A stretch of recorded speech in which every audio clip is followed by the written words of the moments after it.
ESPN. Sooners going for a 7th consecutive conference title, and Holly Rowe has certainly worked her share of wild Big 12 classics. Holly? That's right. Oklahoma fans might remember, even if they don't want to, a night back in 2011 when Texas Tech came in here and ended one of the nation's longest win streaks. The quarterback that night was Seth Dagey. If that name sounds familiar, it's because his little brother Jarrett, 10 years later, is starting for the Mountaineers tonight.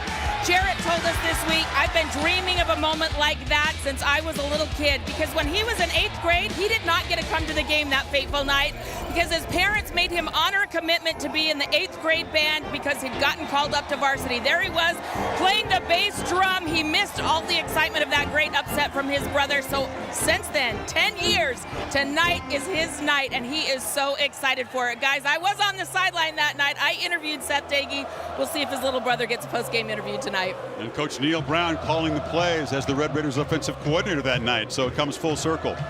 Sooners won the toss and deferred, so we'll see Jarrett Dagey and the Mountaineer offense on the field first. Gabe Burkage typically booms the kickoffs deep. He'll want to keep it away from Winston Wright, number 1 for the Mountaineers, one of the best kick returners in the country. And he's going to have to bring it out deep, and he'll let it go over his head. So Jarrett Dagey from Lubbock. He came to Morgantown via Bowling Green. He's a senior now.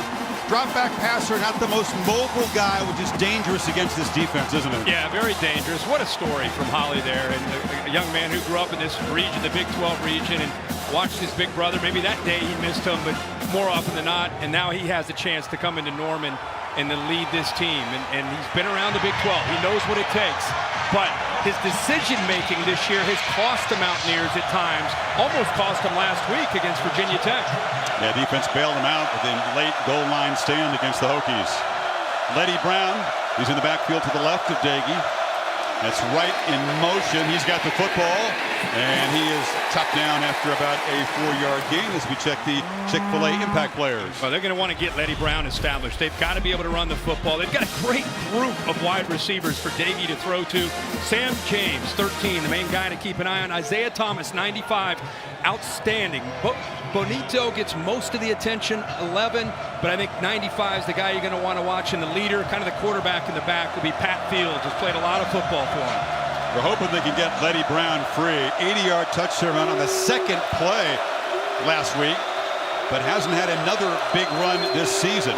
They give it to him on second down, makes a cut, and muscles near the marker at the 35. In 2 previous games against OU, it's been hard sledding for Brown. Yeah, and I think one of the things that they're trying to do right now with an offensive line that's still trying to kind of click, right, is they're giving them a lot of eye candy here early, trying to affect the communication, a lot of different formations, pre-snap movement, sets up a very manageable, obviously, 3rd and short here. And Dagey will sneak it. Been an effective offense on 3rd down this season. Sometimes you think about you got to go fast to get a defense uncomfortable.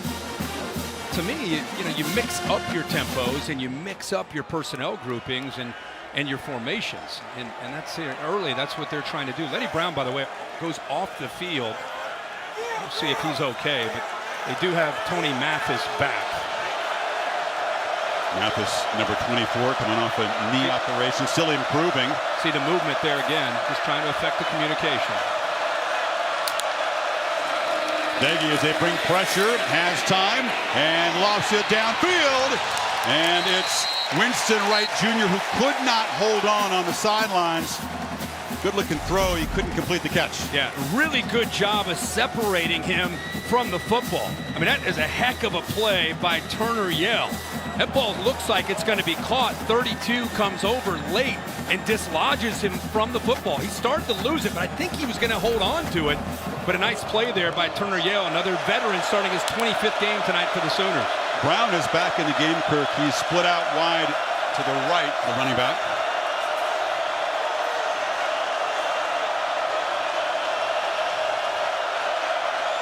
And now he comes back into the backfield.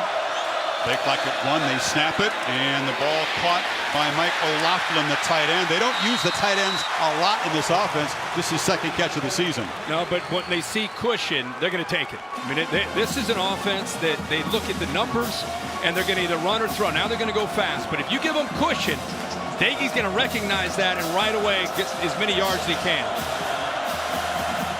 They line up fast and then check to the sidelines. Neil Brown and Gerard Parker share play calling duties. They need 6 on this third down. Daigie across the middle, and it's caught. And Bryce Ford Wheaton reached back and made the grab. There were no U territory. Yeah, nice job of feeling those linebackers, running out with Letty Brown. Opened up a really nice, easy throwing lane for him. Asamoah, the middle linebacker, 24. He runs out, see him there clear out. And even though that pressure, Benito's coming right in his face, he sits in there with that big opening with the linebacker vacated in the middle of that defense. 16-yard gain, and now they'll bring in Garrett Green. So an early appearance in the middle of the first drive, and he slings it out quickly there to Sam James. And Garrett Green is known right now by most West Virginia fans as the change of pace guy. He's an athletic guy, played baseball in high school, but I'm telling you, I think you're going to see more of him, depending on how the battle in the trenches goes. It's a West Virginia offensive line, especially on the edges at tackle, that they could give up some pressure and some penetration. If that happens, you'll see more and more of Garrett Green, who can move around back there and give him a chance. It's his 9th pass attempt of the season. As you said in the open, he can swing the ball. Surprised to see him in the first drive, though. Now Daigie looking downfield and out of bounds. Really didn't give Isaiah Esdale a chance to make a play. They brought pressure. You know, they're bringing their linebackers right here. And West Virginia, this is going to be a challenge for them. Oklahoma moves a lot of different people around, makes it difficult on the offensive line. They'll slant, they'll angle, they'll bring backers. Really can impact your communication. The question tonight is you got Daigie's experience versus the athletic ability of Garrett Green. 3rd and 6. Not yet in field goal range are the Mountaineers. So he's got some one-on-one opportunities here. Just a matter of which one does he like and trying to go there. Brown motions out, empty backfield. Sooners rush 4, and Daigie's scrambling will not get near the first down. He is slammed down by Asamoah. Give Alex Grinch credit here. I looked at it and I thought, boy, they're up tight. They're playing man-to-man. And at the snap of the ball, they dropped out of that. Daigie thought he had man-to-man as well. They go to zone, and by going to zone, they fool him. He ends up having to hold on to the football. Going for it on 4th and 4.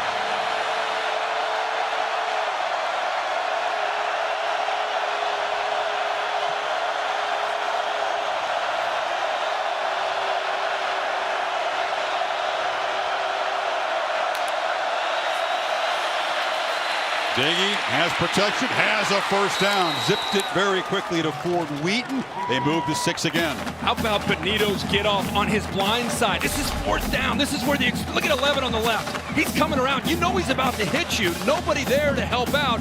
He's able to block that out. That feeling of behind my back. The best pass rusher arguably in the Big 12 is about to hit me.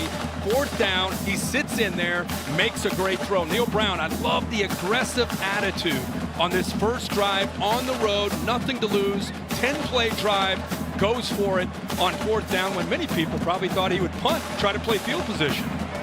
Pass-heavy opening drive. This is the 11th play for the Mountaineers. It's a pop pass. Coming around is Sam James, and knocked down in the backfield. Galarian Turner yelled from his safety position behind the line. It's tough with this speed. You come jet, right away you can see the speed of this defense. Tough to get wide when you run a jet sweep against Oklahoma. They're anticipating this. They see him coming. I think this is one of those things you show them it. Next time you can fake it. You can fake to the back, try to sneak somebody behind an aggressive defense like that off of play action. That's the answer to a defense that's flying up on jet motion. Turmiel, the top tackler on this defense. Play action on 2nd and 12. It's a screen, and Ford Wheaton makes the catch and falls forward down near the 25. It'll be 3rd down, about 3. Great call. Anytime you have a defensive line that's going to be coming after the quarterback, 2nd down and long like that, puts it out in front of the receiver so he can catch the ball and use his momentum. And Ford Wheaton, 6'3", 220.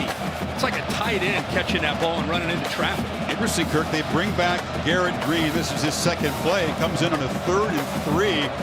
And on the fringe of the red zone. Now the scouting report for Sooners is he's going to run.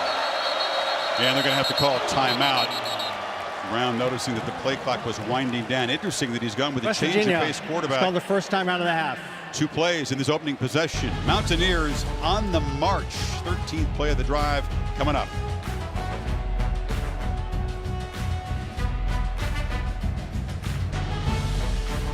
Breeze approaching sunset here in Norman. Check out the AT&T 5G Skycam and the AT&T 5G Skycast streaming live on ESPN3 and the app. So they keep Garrett Green, the youngster at quarterback, in the game on this 3rd and 3, Kirk. And look at this. They're in that sugar huddle. It means they're going to break this huddle fast, try to catch him snapping on the formation. Just kick and throw it. Brown to his right.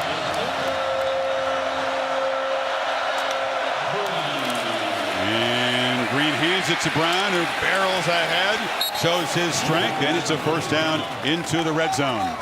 You can see those backers respecting Garrett Green. He does a good job of carrying out that fake, and just by carrying out that fake, Aguebu, the number 2, the middle linebacker, on the play side where Letty Brown ran, he's running to the outside, creates a nice little crease there. And even before tonight, Garrett Green in the red zone in short yardage, he was getting his fair share of snaps. So that's where he's been. I just think there's a good chance tonight you're going to see more of him because of the opponent that they're going up against. He's still in the game. This Mountaineer offensive line, an impressive opening drive. They've heard all the hype about this Sooner front. They're playing well so far, protecting the quarterbacks. Here's Green doing what he's known for. Shows his quickness and quickly darts for almost a 10-yard gain. Yeah, he does a good job right here on this read. In man on the line of scrimmage, comes down. He feels that. Comes down, takes the back, pulls it out. Now there's the speed and the toughness. This guy's a great high school baseball player, elite baseball player, was a catcher. Gives you an idea of what kind of toughness he has when he runs the ball right into those linebackers and safeties. He's not going to slide.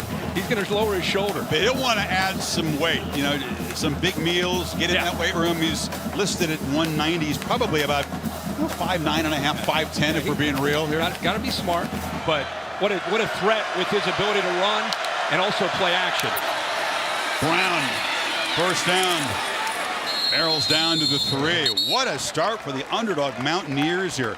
15 plays in this first possession. And how about this offensive line? We came in thinking about how they're going to hold up, right? Look at the push. Look at the push right here. The surge by the middle of this offensive line.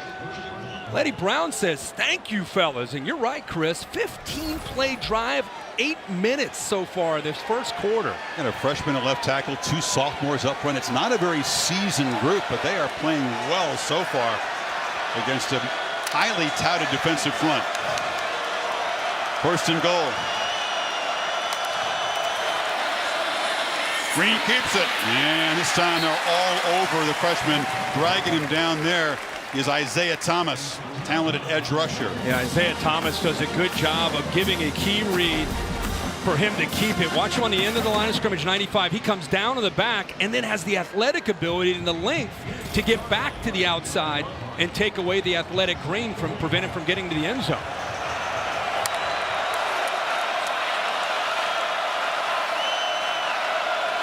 Green checking the sidelines, making his adjustment. Looking like a veteran out there at the moment.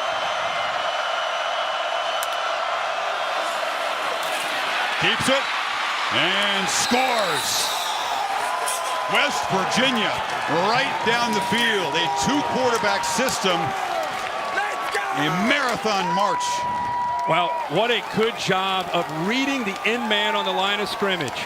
Isaiah Thomas had just beaten him. This time, he's reading him right here. Watch him come down, collapse down. Once he does that, Green says, I'm pulling that. getting to that edge and into the end zone. Great job there. Now, Green is a really emotional player, a fiery guy. First road game.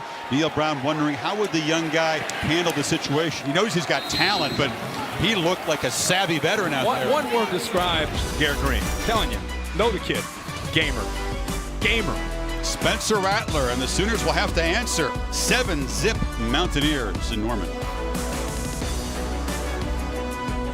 He is presented by Capital One. What's in your wallet? And in part by Sonic. This is how we Sonic. When Mountaineers were in the Big East, that was the first meeting between these schools in 25 years, a Fiesta Bowl victory. Bill Stewart named the head coach off of that win. Pat White played a big game that night, and here's number 6 for the Mountaineers. Yeah, he reminds me kind of like a temperament of a young Baker Mayfield. A young Baker Mayfield, ironically wearing that number 6. But he's down there dapping up the offensive line. He went all the way down to the defense. He just got that kind of energy. And I think Oklahoma right now back to the drawing board after that 17-play drive, 75 yards, taking over 9 minutes off the clock. That's one way to stop Spencer Rattler. Keep him on the sidelines. To be fair, Daigie had 6 completions in the drive. Yep. Green took over in the red zone and ran it in. This is Mario Williams, speedy freshman. And can he get the edge? He does, and scoots out to 35 at 15 for a late hit out of bounds. The Mountaineer coverage team. So good field position for Rattler. And right away, you said this offense has to be patient and avoid pressing, but now they find themselves down a touchdown, and half the first quarter, more than that's gone. Yeah, and that's been the message all week for Spencer Rattler, and he even told us when we were talking with him, you After and I the play, personal foul, late hit, kicking team, number 10. 15-yard penalty from the end of the play. First down, Oklahoma. So Jared Bartlett is coming off a 3-sack game against the Hokies, guilty of the penalty. Rattler is a third-year sophomore. Is draft eligible, was the preseason odds-maker Heisman favorite. He's still dropped down to about third in the early odds-making. But I do, to answer your question about it, the 9-minute drive and the emphasis on checking it down and not trying to force things, not trying to be the Heisman front runner. Just take what the defense gives you. He said, hey, if I have to run the ball a little bit tonight, I'm ready to run the ball. So let's see how he responds and what kind of answer OU has.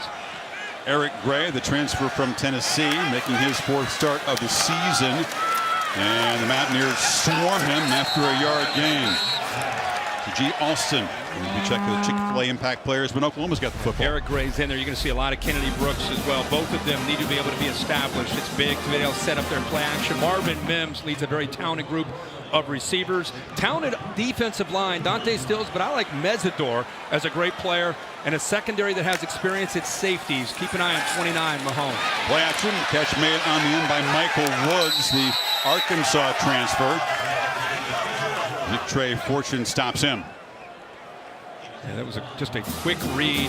Spencer Rattler had a run play on, but into the boundary with one of his better receivers, Woods. He just saw soft coverage and he said, hey, I'll take those yards. You see that all over college football, these tags to these run plays. And quarterbacks have the freedom to pull it and take the quick throws. Mountaineers crowding the line on 3rd and 4. Rattler from the pocket delivers a high throw, incomplete. Trying to get the ball in there to Stogner when it's 4th down. What confused him is Bartlett's right here. He had 3 sacks, right? So he's coming, right? Wrong.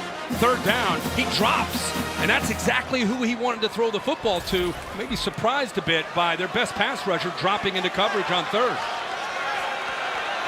Sooners made 3 out of 4 4th down attempts so far this season. Stogner comes in motion to the left.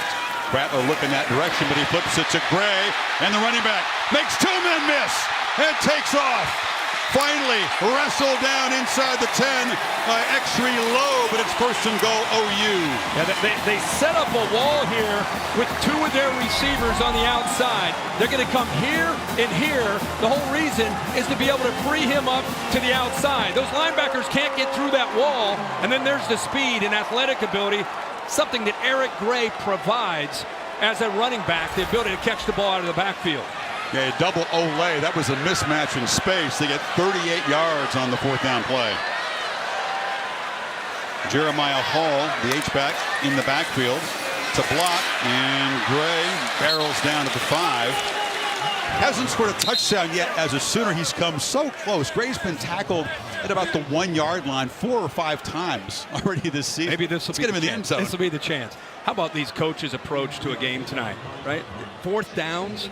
They know this is going to be a game where they're going to have to be aggressive. That's Lincoln Riley. That's who he is. He's going to go for it. But Neil Brown went for a 4th down, kept his drive alive as well.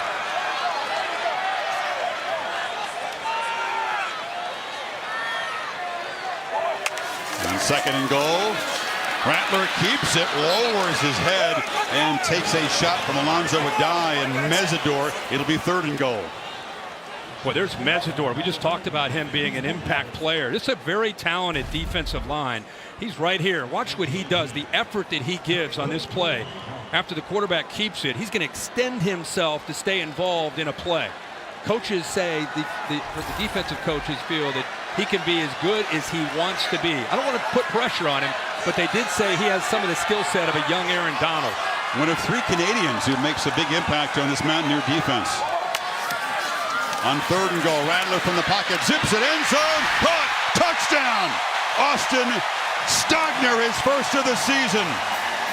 And a tremendous comeback story for Stogner as Oklahoma answers quickly. Boy, this is really, really a good throw by Spencer Rattler. Love where he puts it. Remember, Stogner works to the outside, the receiver works to the inside, and look where he puts the football. Up and away, 6'6", up high, where he can go up and over Porter and make that play. Stogner, a guy last year that had a thigh bruise, which turned into a strep infection, became a life-threatening situation. He was rushed to the hospital in Oklahoma City. He spent 12 days in the hospital, lost 35 pounds, finally came back at the end of last year, and that's his first touchdown catch since that scare. Stogner and the Sooners answer 7 apiece, late first.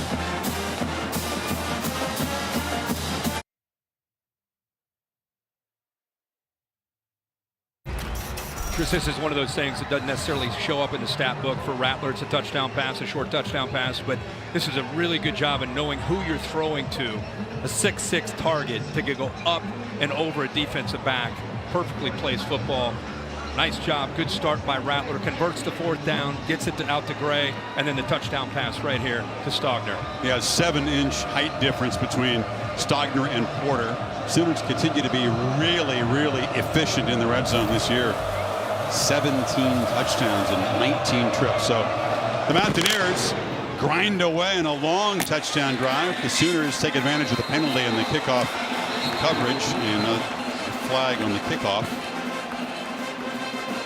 Went out of bounds. 35-yard line start. Yeah, West Virginia, we've been talking about this. We just tuned in. They had a really nice job. We talked a lot about Garrett Green, but Dagey was on fire with some accuracy. Line did a good job of giving him time. They went for it on 4th down, making good reads. Green comes in once they get into that red zone. Of course, he has the ability to do this. High snap, able to handle it, and then shows some emotion along with that speed to get that touchdown for the Mountaineers' first drive.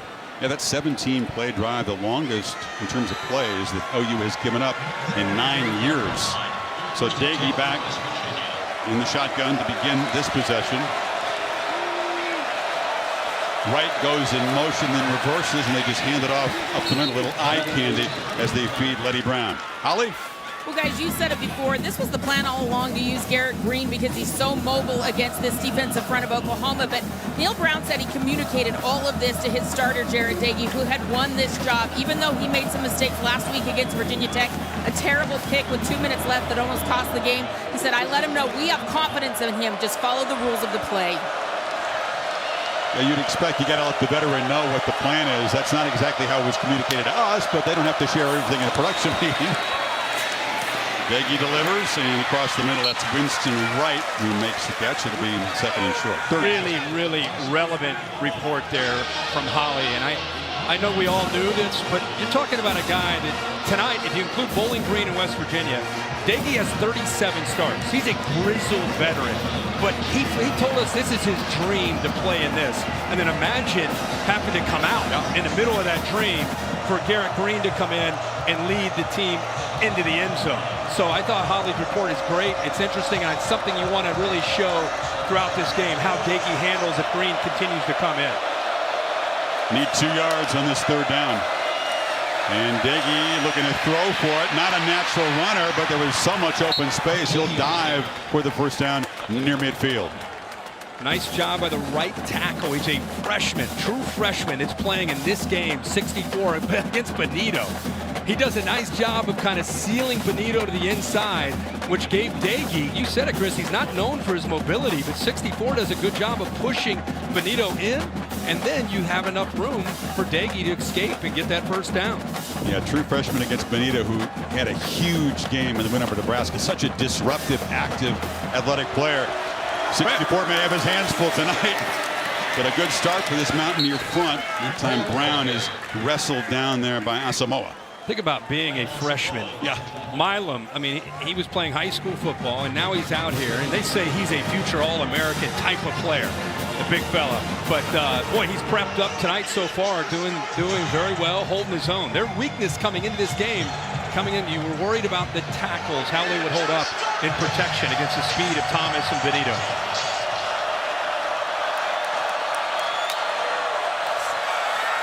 Dagey, a screen. The Sooners are all over it. They brought early pressure, but they had Corey Robertson, the nose tackle, and White, the linebacker, hanging back, ready for it. Yeah, he was actually on a stunt. He's right here, moving, working, and then just does a good job of getting his eyes up. He's working towards the back intentionally. That's Alex Grinch saying, hey, when the back's lined up on this side, you're going to stunt and slant that way. Then he shows his athletic ability and awareness by getting his eyes up and making a play. Second quarter will begin with a 3rd and 14 for West Virginia. 7 apiece after the first quarter in Norman. Back after this message and a word from your local ABC station. Set for the second quarter. Saturday Night Football on ABC, presented by Capital One.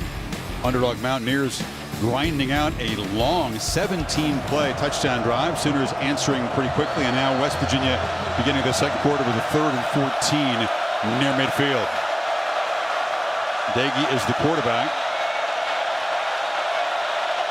Protection will be the #1 priority on this play.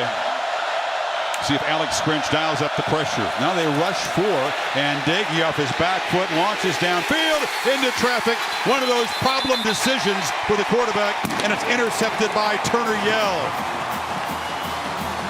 Isaiah Thomas got in the quarterback's face and helped create this takeaway. And Turner Yell's out here, just does a good job of just reading Dagey's eyes. Dagey felt the pressure. Chris, on 3rd and long like that, you're going to punt the next play.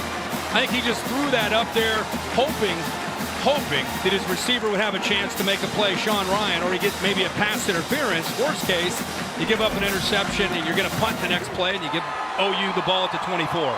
Yeah, good point. Not as damaging as last week's interception could have been on 3rd and long.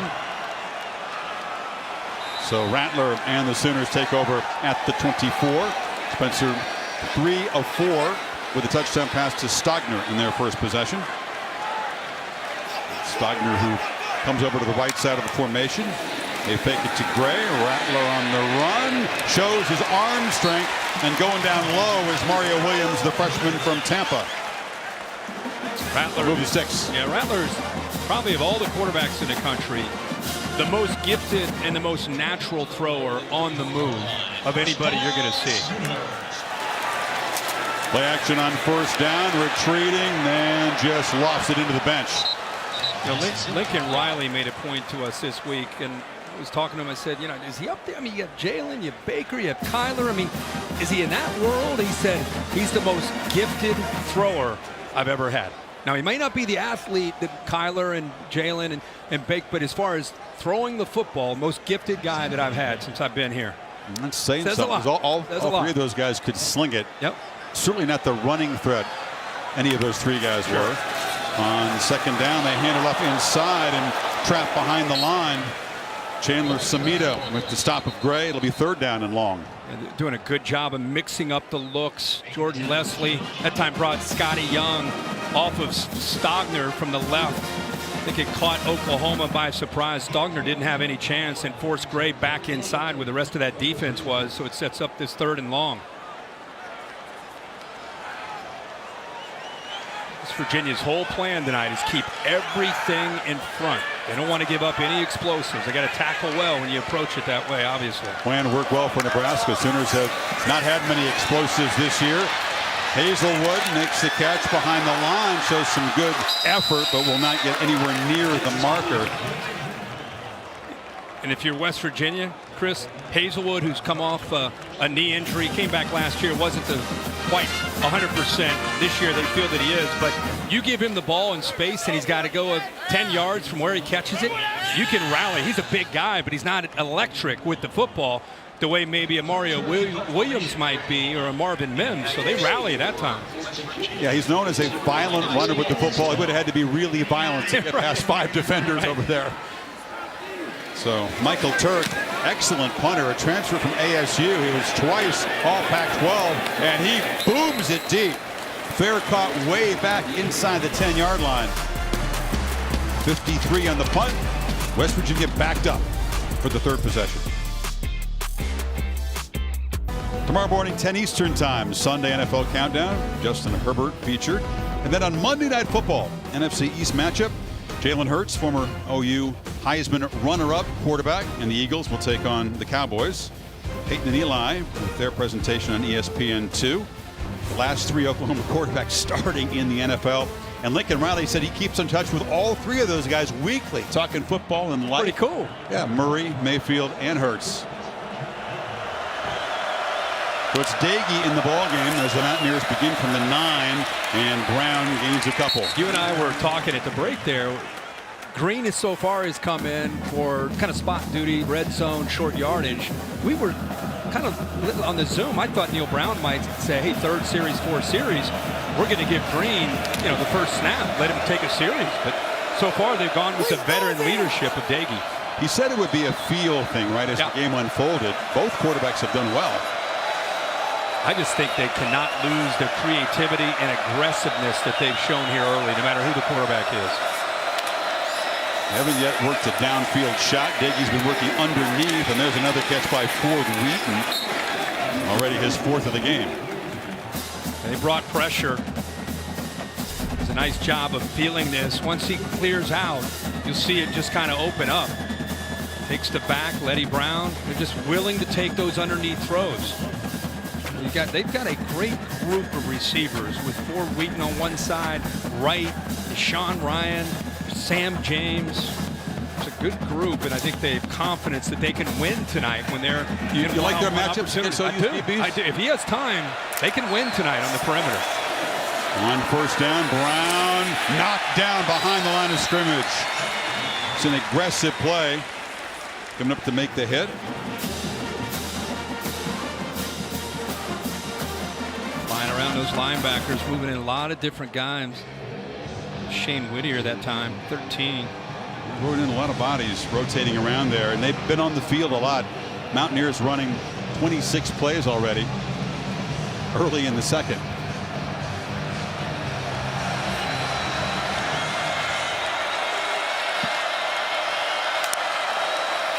Pressure comes on 2nd and 11. Dagey stands and delivers a downfield throw over the head of Sam James. 3rd down coming up.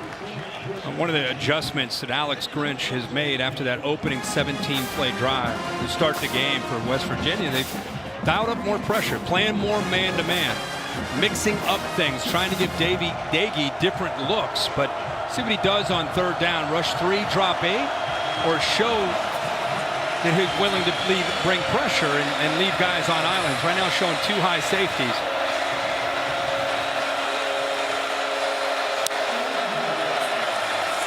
They rushed 6.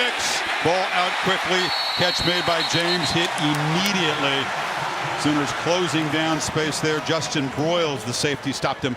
And it's 4th down. Yeah, I mean, I don't really understand. Dagey saw soft coverage. Broyles walked out from the inside receiver. He moves out, and you throw it underneath there, but it has no chance of picking up 1st down yardage. At some point, think they're going to have to stretch the field. Tyler Sumter pucks it away, and fair catch is made by Marvin Mims. We'll see Rattler and the Sooners back on offense. Saturday Night Football, presented by Capital One on ABC, is brought to you by Shell. Take your fandom further with the Fuel Rewards program. Join today and save at Shell. And Sonic. This is how we Sonic. A wild one. I mean, Tavon Austin had an enormous performance, 344 rushing, added 4 receptions, but Landry Jones hit Kenny Stills. 572 all-purpose. It's crazy. Yeah. Well, look at the yards per play of the last 3 quarterbacks at Oklahoma. All have led the FBS. That is ridiculous. So Rattler knows that it's a tough standard. You said a different style, different skill set, but still top 10 on FBS, almost 7 yards per play. Yeah, and you feel like as this offense continues to gel, it's only going to get better this year for him. Kennedy Brooks hasn't had a touch yet tonight in the backfield now. He's their leading rusher this season, physical runner who had a couple of big games against the Mountaineers in 18 and 19, opted out last year. Off to a good start this season. Yeah, good to see him come back. That running back room with DeMarco Murray, former NFL great, and of course Oklahoma Sooner great as running back coach. And boy, his room is from one year to the next. It's just the 2 guys that are playing tonight, they weren't even in that room last year. Only 2 scholarship running backs, Eric Gray and Kennedy Brooks, after the attrition of some other talented backs.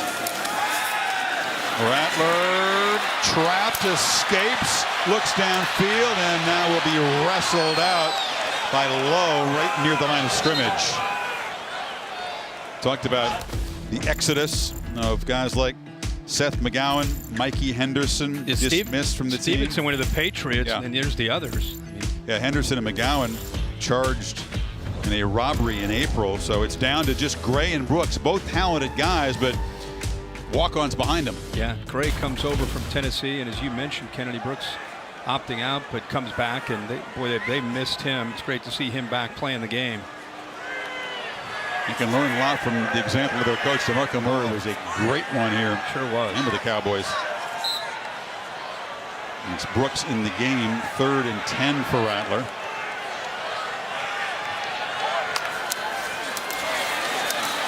Mountaineers pressure, takes off, long way to go, dives forward, and will not get there.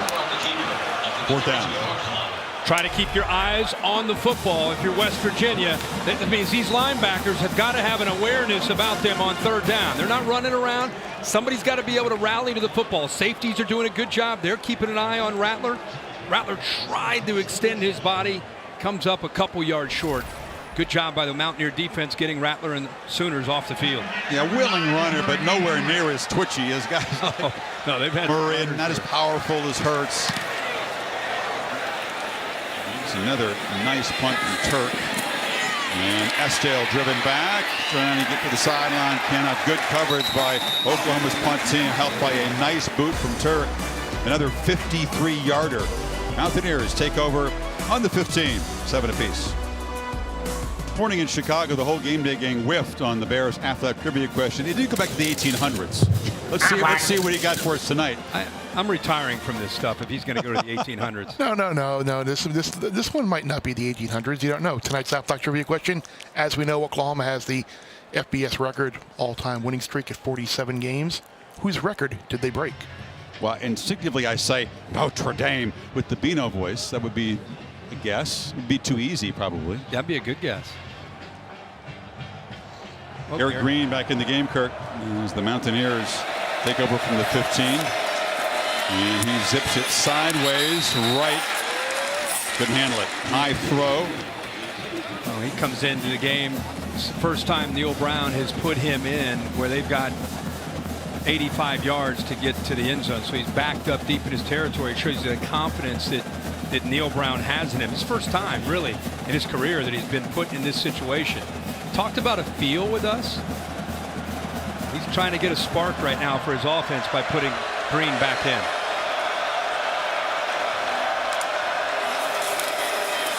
Takes off, And he'll be trapped. So he comes into the red zone, finds the end zone. Ball came out, and it looks like West Virginia has fallen on it and avoided a turnover. They've been a problem for West Virginia this year. Yeah, Latrell McCutcheon, 7, was ripping at the ball. That's one thing Green's got to understand. This is different. You get out here, watch 7.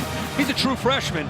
He's got that left hand in there, ripping, and gets that ball out before the knee touches. That's clearly a fumble, and West Virginia very fortunate that they're able to jump on top of that. And McCutcheon, a hyped recruit who originally committed to Alabama, comes from Austin, but a big future for number 7.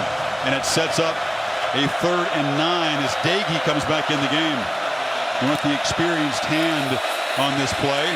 Under pressure, gets it off low, and it's dropped by Mathis. So an ugly-looking series for the Mountaineers, and a 3-and-out, the first tonight. Yeah, this defense has made some adjustments. They've been able to take advantage of field position. The field is slanted in their direction. Played zone here. West Virginia thought they had man-to-man where they'd sneak Mathis out against a backer, but no, they sat back. Even if he caught that ball, play didn't have a chance. So after the long 17-play touchdown drive, the Mountaineer offense has slowed down considerably.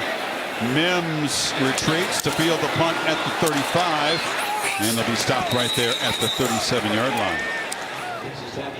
Neil Brown is hot on the far sidelines. Yeah, he wanted to roughing the punter. Didn't get the flag. All right, Chris, let's give the Affleck trivia question answer. I threw Notre Dame out there instantly. It feels too easy, too obvious. It wasn't going to be Notre Dame.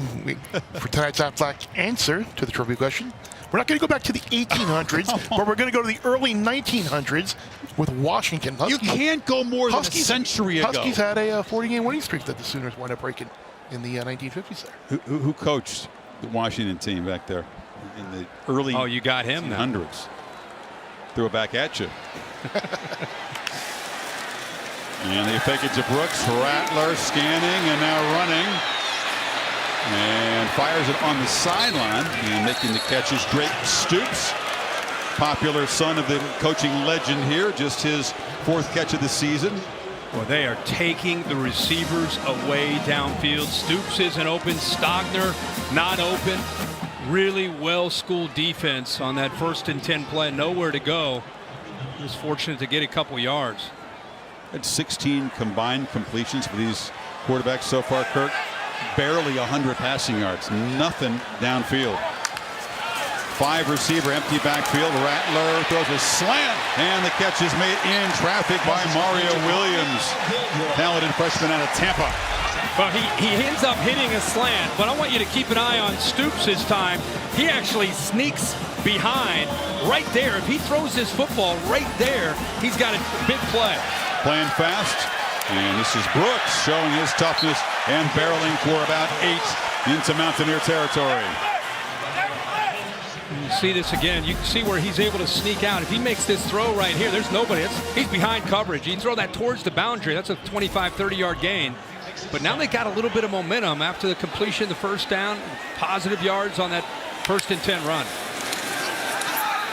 Play action, Rattler throws into traffic and flying across his Porter, and the interception is made. Wow, Porter tips the ball, and then Matthews ends up diving to make the catch. Watch how he sits, and then he breaks on the ball. That ball was hanging in the air from the right hash a long time.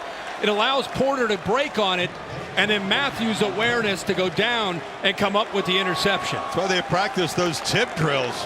Wow, and that is a much-needed takeaway. That's the first interception of the season for this West Virginia defense. And Matthews, the junior college transfer, right on the spot there. Wow, that ball hung in the air, and I'll tell you, Porter, keep in mind now, this guy's a freshman, a young player. The coaches felt, hey, we know that Rattler and Lincoln Riley are going to come after him.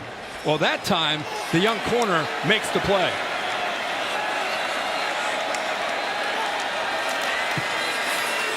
Fake to Brown, slant across the middle, and the 1st down out near midfield.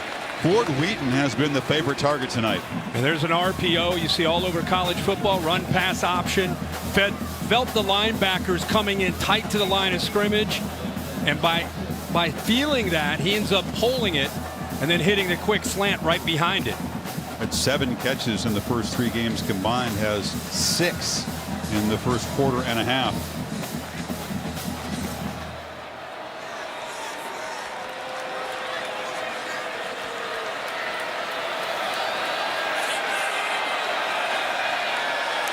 Use almost the entire play clock. Does Daggy see it? Yeah, he's going to call a timeout. Didn't like the alignment there. So the Mountaineers on the move again, 7 apiece.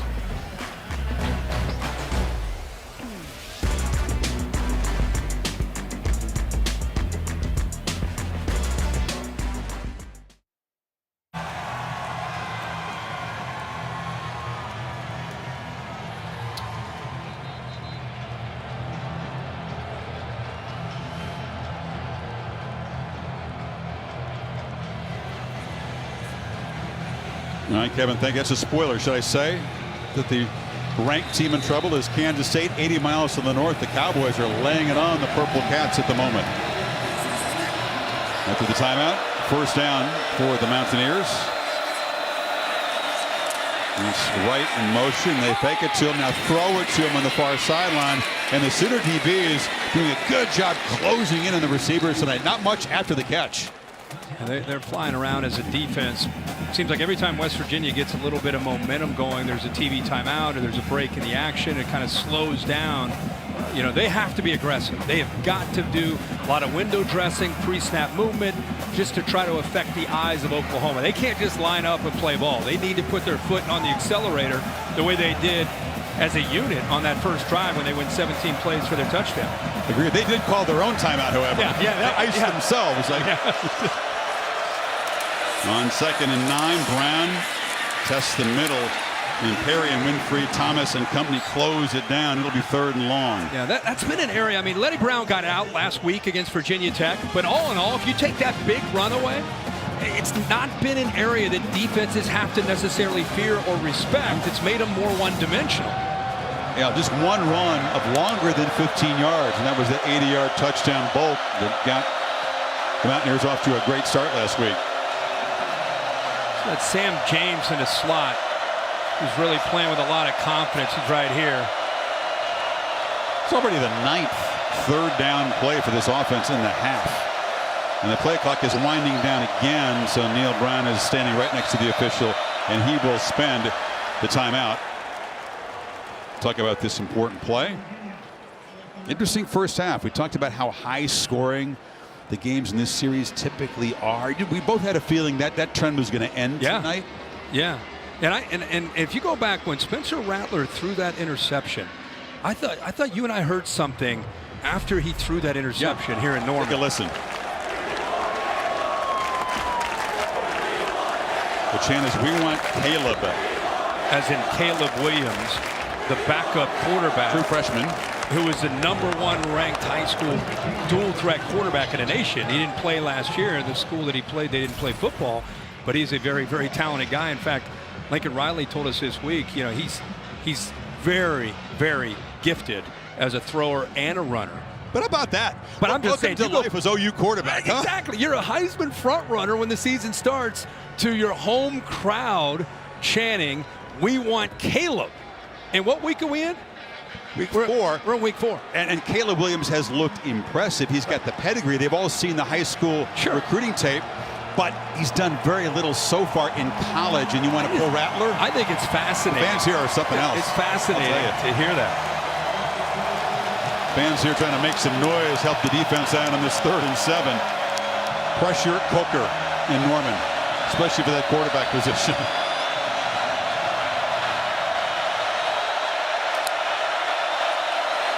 Daggy had a cushion to the left, retreats, and now just throws it away on 3rd and 7. And here comes the punt team. Yeah, you and I saw the same thing. They actually, after the timeout, they moved Ryan to the left. They put him on the left, Sam James rather, to the left.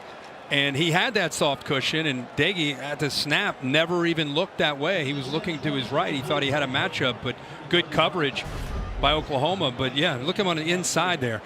Nice big cushion. I mean, he's right there at the sticks and plenty of room to get upfield after he makes that catch. Shake of the head from Coach Brown after that throwaway. So Sumter in the punt. Couple steps to the right. Boots a line drive. The coverage team will chase this down. And Rattler off the interception. Last possession will be pinned back at the 7 to start at 3.5 before halftime.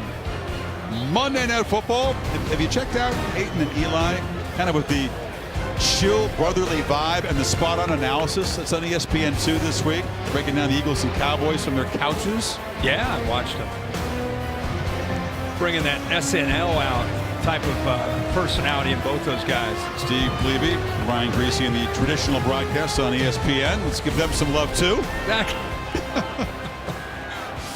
Still on there. So how will Rattler respond off his 3rd interception of the season? They hand it off to Gray. Got caught up in traffic and fights ahead for 3 yards. I mean, he had to hear that chant. I mean, Spencer Rattler had to hear it as plain as day from the fans. Oh, yeah. Oh, yeah. What would you think if you're the quarterback? It's got a lot of fire for him. I mean, he hears the noise. I mean, he's a big social media guy, so he's aware of the noise and the expectations. You play quarterback here for Lincoln Riley. Think about the expectations with Baker, Kyler, and Jalen Hurts. It's a high bar, as you said earlier. And now Rattler rolling and makes a strong arm throw into traffic. Batted away and falls incomplete, but that was another risky attempt. Might get another chance. Here's some booing. Listen to this. The problem you have when you're a competitor and you have high expectations and you hear that from your home field, your home crowd. Now they're doing that. We want Caleb. You tend to force the ball because you want to show them I can make these plays. You want to quiet the critics. Yeah, it is. We said the fan base is ornery here. It is really interesting listening to the talk radio the last few days. You've been breaking that down. 3rd and 7. Rattler pressured and sacked the first time he goes down today. A flag comes in where he was tackled. Alston got to him. Let's check the marker with David Alvarez. And so hold is the indication, so that would be declined. Holding offense number 54. That penalty is declined. 4th down. What a good job by Alston. Undersized, but has really good athletic ability. He's pushing through Hayes. 54 just grabs onto him, tries to bring him down before he can get to his quarterback. But 12, Alston would not be denied. Esdale back to receive the punt of Turk, who's been booming him tonight and will need to do so again to deny West Virginia great field position as we close in on halftime. Mountaineers a chance to cash this in and take a lead. Turk boots it back to the 44. Esdale spinning and still fighting for yardage. He's going to be dropped just inside Oklahoma territory. Mountaineers no timeouts, but 2:16 to work with before halftime. Taco Bell welcomes you to the Liv Moss Student Section of the Year contest. It's the hashtag Student Section Sauce to get the attention of the committee. ESPN.com/Taco Bell. See how your school can compete. Another 53-yard punt from Turk. 2:16. No timeouts. Remember, they've been using their timeouts. No timeouts. Day comes back out. It's a catch-22. You don't want to. They've been trying to chew clock up here. It's part of their game plan is to win time of possession, keep Rattler in that offense on the sideline, which has been effective. But you also want to be aggressive. See how they handle this. Wiley very calm with his quarterbacks on the sideline. Just a polite conversation with Rattler. It was 7 of 11, but only for 73 yards. The touchdown to Stogner and the interception. Roberson continuing. This defensive line, it's like watching a different team. You know, when we would call Oklahoma games 3 years ago, 4 years ago, it was about the offense. It was about Lincoln Riley, the quarterbacks, the skill. And then it was like, yeah, but that defense. They don't have the defensive linemen like Tommy Harris. Where are the athletes? They've made that a focal point in recruiting. Alex Grinch is the beneficiary as a defensive coordinator. He's led that charge, and it is really a different defense now with the talent, the depth they have up front. Yeah, they spent more energy and time recruiting that position than any other, and it shows. Holly? Well, guys, they have improved that defensive front, but it's worth noting that they're without their most versatile defensive lineman. Jalen Redmond's not playing tonight. He's out. You know, they famously don't disclose injuries, but he is not playing tonight. And where it hurts them, he's their most versatile defensive lineman. Takes 2 or 3 different guys to do what he does for the Sooners. I've seen Josh Ellison in there, Reggie Grimes in there at times, so worth noting they don't even have all their best guys tonight. Yeah, it's been reported that it's a meniscus tear, and they hope to have him back in about a month. Nebraska's brain trust on offense, Scott Frost's company, thought they could pound the Sooner front. They're not massively, physical. It's not like a Tommy Harris guy. They're very quick and athletic, but that did not work for Nebraska. Well, but they had some success. I think they had enough to maybe make them think that maybe that's the direction they want to go. They did a lot of 13 personnel, 1 back, 3 tight ends, and they were able to get to some of the edges. Problem with Oklahoma is they just keep coming at you in waves. They don't get tired. They don't have 1 or 2 guys like they used to. Now they've got 7 or 8 or 9 guys, so they're able to rotate and stay fresh. West Virginia doesn't want to waste this field position. I mean, they started right at midfield, and now they're 3rd and long here near the end of the first half. It's been tough to find rhythm since that incredible 17-play opening drive. Each team scored in this opening possession, but nothing since.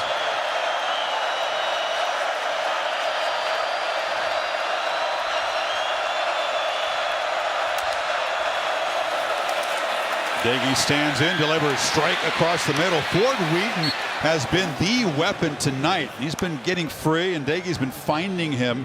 7 catches now. Yeah, they just keep going underneath. A lot of these slants just underneath coverage, and he did not pick up the first down. Came just a little bit short, about 4th and half a yard.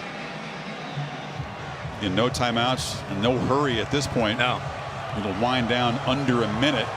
If they don't make it, they want to leave Oklahoma not a lot of time. And then TJ Banks, a tight end, taking out Sam James. Casey Legg, their kicker, has pretty good range. And Daggy, they're going to try to shove the quarterback, and with an assist, he's going to get the first down. And of course, now the running back can get behind him. That's why this quarterback sneak now is so good. The back can push. Letty Brown at 210 pounds gets behind him. That's why he's in so close, just because in case he hits a wall, 4 can just keep pushing. Leg drive, leg drive, leg drive, leg drive until he picks up the first down. Quarterback sneaks aren't what they used to be. Daggy loops it downfield and winning the battle. Winston Wright just shoved off the defender. There's no flag, and it sets him up near the 10. I'm with you, Chris. I think he got away with one. But what I love about it is look how he's looking back at the football. He's ready to adjust to the ball, gets away with that push off, and Billy Bowen, the freshman, gets beat on the play. 28-yard gain. Now Daggy scanning the end zone, and we'll just throw it away. That's smart. As you said, no timeouts. Not about downs. It's about stopping that clock. What a great job. Wright didn't get called on the push-off, but his eyes, as he's running that route, he's looking at him, basically saying, okay, Daggy, you going to lead me, or are you going to throw it behind me? He was ready to adjust on the ball. That was a good route. Vickery's got to look to the end zone or right near the sideline. Has to. Tackled inside the 10. It would be a hectic situation to get up and get a spike.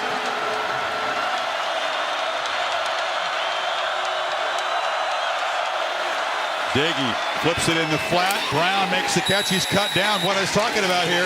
Tick, tick, tick, tick. Davis stopped him in the field of play. They'll have to line up and try to get a spike quickly here. Oh, the ref's not helping him. Umpire finally places the ball, and Daggy with 2 seconds to spare able to spike it, and they can bring out the field goal team. Yeah, that was living dangerously, Kirk. It really was. Davis, what a play to keep Letty Brown in bounds. Letty Brown was trying to get out of bounds, but couldn't get there. Great play by Davis to bring him down, but West Virginia's able to spot the ball there and get the 2 seconds to kick this field goal. Casey Legg. Can you have a better name for a kicker? The guy never played high school football at all. Took up kicking here when he got to West Virginia. Soccer background, and he slides it inside the right upright. So the Mountaineers take advantage of field position. They begin the half with a long touchdown drive, end it with the field goal drive, and the 2 touchdown plus underdogs from Morgantown lead Spencer Rattler and the Sooners 10-7 at the break. The Dish halftime report coming up right after these messages. Set for the second half on Saturday Night Football, presented by Capital One in this presentation of the Big 12 on ESPN. Do we have another upset brewing in the young season here in Norman? Spencer Rattler and the Sooners down by a field goal. And welcome back, Chris Fowler, Kirk Herbstreit, and Holly Rowe. Boy, Spencer Rattler and Lincoln Riley were so confident they could get this offense to another gear to bust out tonight. But Kirk, the problems persist. They can't create big plays downfield. Running game hadn't been there.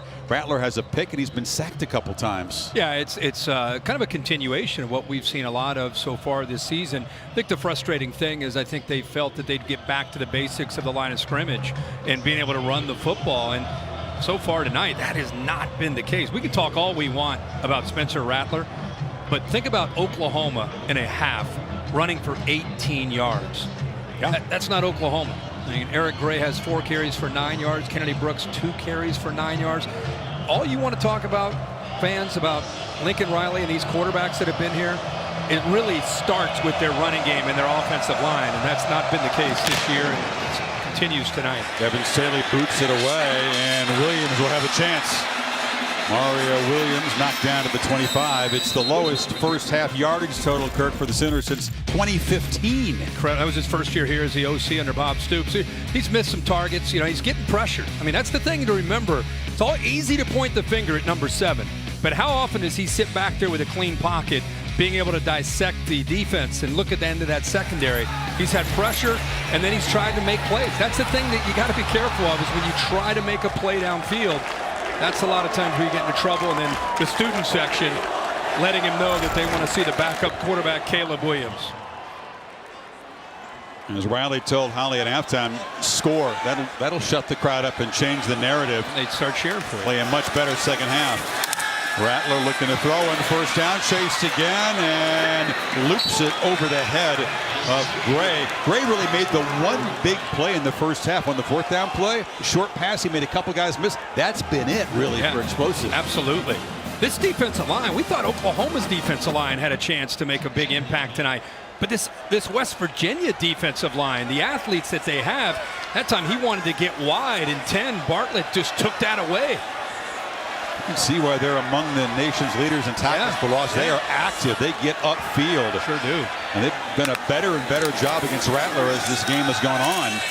There's a hand down to Gray, and that won't please the crowd. It'll be 3rd down. Yeah, we could talk all we want about what's wrong with Oklahoma. Let's spend a little bit of time on what's right with West Virginia. I mean, they have. This is a defense that last year, during COVID, it was a weird year, but they led the Big 12 in scoring defense, allowed 20 points a game. They're number 1 in the Big 12 in passing defense, and they got most of these guys back this year. It's a confident group. Jordan Leslie, the defensive play caller for the Mountaineers. Rattler has time and delivers over the middle, and it's Michael Woods off and running. His first big breakout catch and run of the season, and the Sooners are in business. Yeah, good job of that time. The offensive line giving him time. And then eventually, Rattler works from the left all the way back to the right, and he's negotiating the middle linebacker right there. Decides to finally let it go, but he waits for his receiver to clear it. Short pass, it's Woods again. He eludes the tackler. This is a guy with blazing speed, came over from Arkansas. Longest catch before that one, just 12 yards this year. Yeah, they think that he can be special. You're right, he has a lot of experience from his time at Fayetteville. Think that he can be a downfield threat. The experience, think of the big games, some of the teams he's played in his career as a starter. He had 24 career starts at Arkansas, played against LSU and Alabama and Texas A&M and Auburn. So they think as this year goes on, 8 can be a real threat. Yeah, getting more and more comfortable with the scheme here. So the Sooners have moved to 52 yards in 4 plays.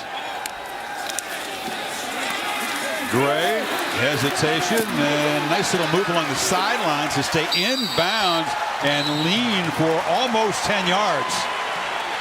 That was a great job of not giving up on a play. I think everybody thought, including West Virginia's defense, that he's going to go out of bounds right there. Instead, he cuts back, picks up about another 5 or 6 yards. You're on the line. You love to see your back doing that. Great effort. You give him 8 on 2nd and 2. Rattler from the pocket across the middle, and the catch is made by Jeremiah Hall. The H-back with a 1st and goal at the 6 now. Yeah, I say it all the time. How often are you going to see an Oklahoma kind of ultra back, that H-back, that Dimitri Flowers work inside, get to the outside, perfectly placed football? Rattler playing with some confidence, some rhythm right now. This offense playing much better coming out of the gates here to start this second half. But they always have a guy like Jeremy Hall in this Lincoln Riley offense. Got a touchdown catch against the Cornhuskers last week.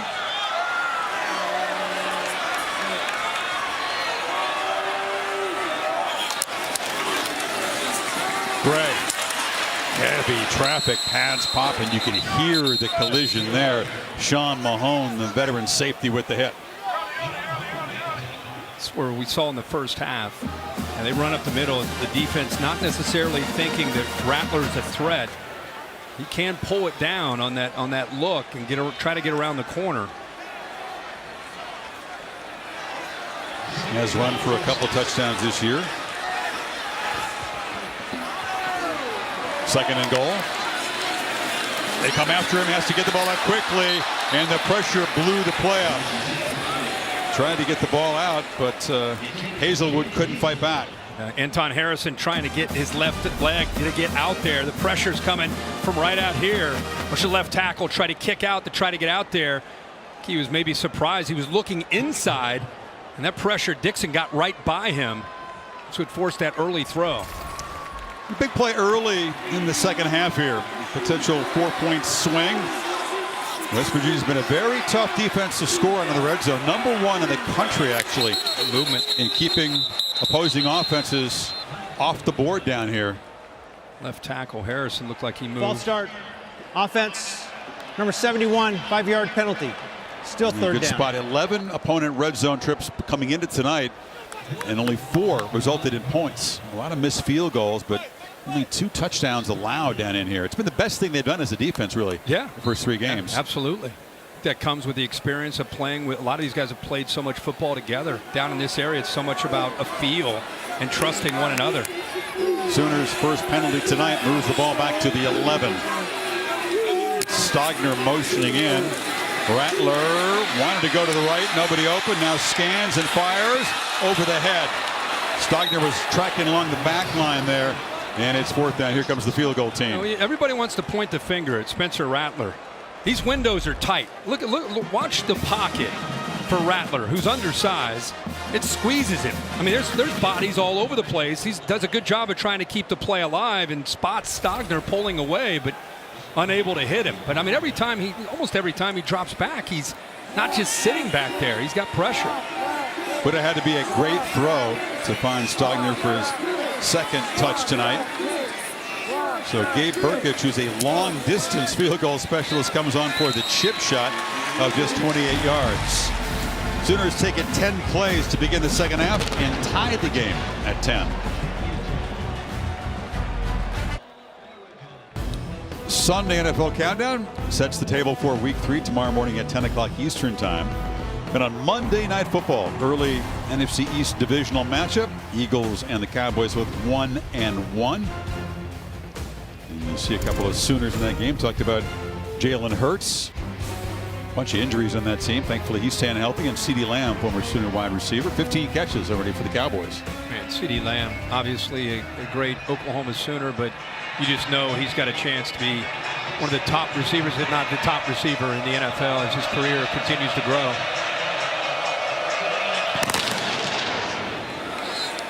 Winston right.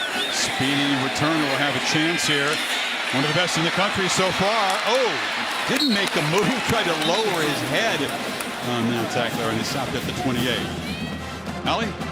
Well, the West Virginia defense came off the field after that opening series for Oklahoma, and they're sky high. They are very confident in the defense they're playing. Neil Brown reminded me at halftime, listen, we were the #1 defense in the country in Power 5 last year. Our kids are playing with confidence. The fewer plays for this powerful Oklahoma offense, the better for us. And you can feel it. This is a very confident group over here. #1 in pass yards per game allowed a year ago. Give some credit to Jordan Leslie, defensive coordinator. And Daggy, they do a bunch huddle there, the trickery, and they caught the Sooner defense napping. Sam James rips off a run for 9. Yeah, seal the edge, get a couple blockers on the outside. Letty Brown actually leads the way. Sam James has the athletic ability and speed to be able to get out there and pick up yards, but good blocking downfield. The back and Esdale, the receiver. But Chris, I'd love around there, but confused. I'd love to see this offense. First time they've had the ball since making halftime adjustments. That opening drive, if you missed it, they went 17 plays. Took up 9 minutes of the first quarter. A lot of creativity. Very aggressive mindset of flipping quarterbacks in and out. First string, second string guys. Creative. Daggy under center, old school handoff to Brown, and he's knocked down. Haven't seen a lot of Garrett Green since he ran for that touchdown to cap that opening drive. No, but what I'm saying is, like, they've kind of gone away from that personality of that opening drive, and now field position plays a part of that. There's Garrett Green who backs up Daggy and has started fast. I mean, he scored the touchdown, had a lot of emotion. Yeah, but I just think that combination of mixing up their personnel groupings and formations, pre-snap movement, going a little faster, mixing tempos, changing the quarterbacks. That worked for him early. Justin Johnson Jr., the true freshman's in the game. They fake it to him. Daggy under pressure. Escapes momentarily, avoids his first sack of the 9, falls forward for a yard. Isaiah Thomas got there in a hurry. Yeah, Isaiah Thomas is going to go through 2 offensive linemen. He's on the edge, Benito on the other side. He talked about his motor being his strength, and I'll tell you, Daggy goes from not being the most fleet-footed, losing about 7 or 8 yards, to at least picking up a yard. There's Letty Brown. Athletic trainers checking him out, testing the strength of those shoulders. So with him out, it's already a thin backfield. The true freshman Johnson remains in the game. Daggy on 2nd and 9, throws underneath, catch made by James again, and he is knocked into Oklahoma territory. First down. They seem to love this play where they clear out back here, tight end's going to work here, and then he comes underneath. Love to see Sam James playing with confidence. Young man that has struggled at times in his career with drops. In fact, saw a sports psychologist at one point to really try to work through it. And this year is blossoming and living up to his potential. Good. Just happy to see that he's in a much better mindset and making plays. Good to see Letty Brown back in the game. Mountaineers trying to answer Oklahoma's field goal drive to begin the 3rd quarter. Daggy took a peek downfield, checks it down, and delivers a dart on the sideline. Catch is made by Wright, knocked out of bounds. Another first down. Yeah, I thought he might be a little bit late. He was holding on and waiting to throw it. Watch his eyes here. Right before he throws it, watch his eyes. I feel like he's looking back to the left, and then eventually comes back, still has enough time to get it in there to right. And they bring in Garrett Green, spelling Daggy.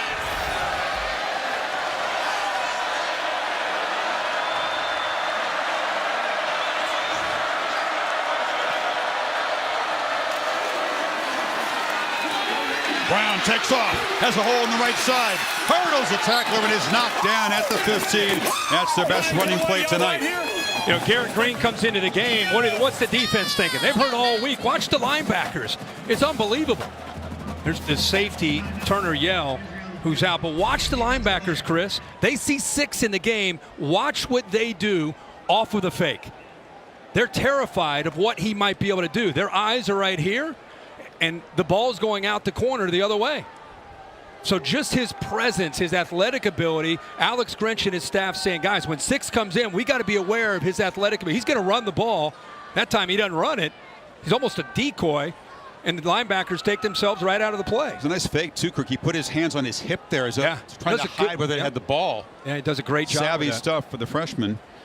Mountaineers on the march in this tie game. Curtis Wilson piloting the All-State bus here. What's your All-State celebration moment, Kirk? Well, there are a lot of different moments that were big today, but none bigger than Raleigh, NC State. Second overtime against the Clemson Tigers, who have dominated the ACC. I thought it was a good ball by DJ, but Justin Ross unable to extend his arms to try to bring that in. And look at Raleigh, North Carolina. How excited are they? We called the last meeting there. A little different outcome. Yeah, had a little bit of a different feel. But good for Dave Doran, the head coach of NC State. That's a huge win for them. Turniel checked out in the 10. He's the leading tackler in this OU defense tonight. We'll have to do without him. Woody Washington, one of their corners, is also out, along with Danny Stutzman, Jalen Redmond. And the Mountaineers on the move here. Green puts it in the flat there to Wright, and he's run out of bounds right near the first down marker. Looks like they'll spot him with a first and goal. Yeah, they had two backs in the backfield, and Wright is known as he's a receiver, but he's lined up back there with Letty Brown and sneaks out of the backfield. Pat Fields is trying to stay with him in man-to-man coverage, but a well-designed play and a long way for Fields to get there to catch up with a speedy Winston Wright. So Green trying to duplicate what he did in the first possession of the game for the Mountaineers, engineer a score down here in the red zone. He ran it in, got that 17-play drive. Wright is in the backfield. Three-back look. Green's got it. Flips it to Wright. It tries for the pylon. Reaches the football. And Davis saved the touchdown just short of the goal line. It worked to go into the left. Why not run it back to the right? He's right over here. He's going to sneak him out. Watch Fields try to stay with him. He's trying to run with him. That's a long way to go for Fields. They were lucky, the awareness here of Davis, to knock him out. The progressive pylon cam, which he's trying to hit, by the way, with a football, and he just doesn't quite get there. Football a half yard from the goal line.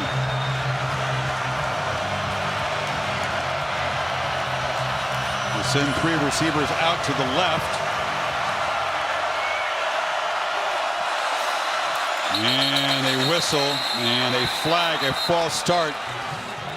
Trying to get cute. Mountaineers are pointing across at the OU front. Prior to the snap, false start. Ouch. Offense. Number 52, 5-yard penalty. Still second down. That is Parker Moore, the right tackle. He flinches right here. He and the freshman Milam have been rotating. Time just a little bit aggressive, a little excited, jumped the gun there on. Yeah, it's just second goal, but something to remember if the Mountaineers don't find the end zone. O'Laughlin, the tight end, also lined up in the backfield in front of Brown. Hesitation. Green picks his way, but does not have enough muscle to get past the front. Deshaun White, the linebacker, was there. It'll be third and goal.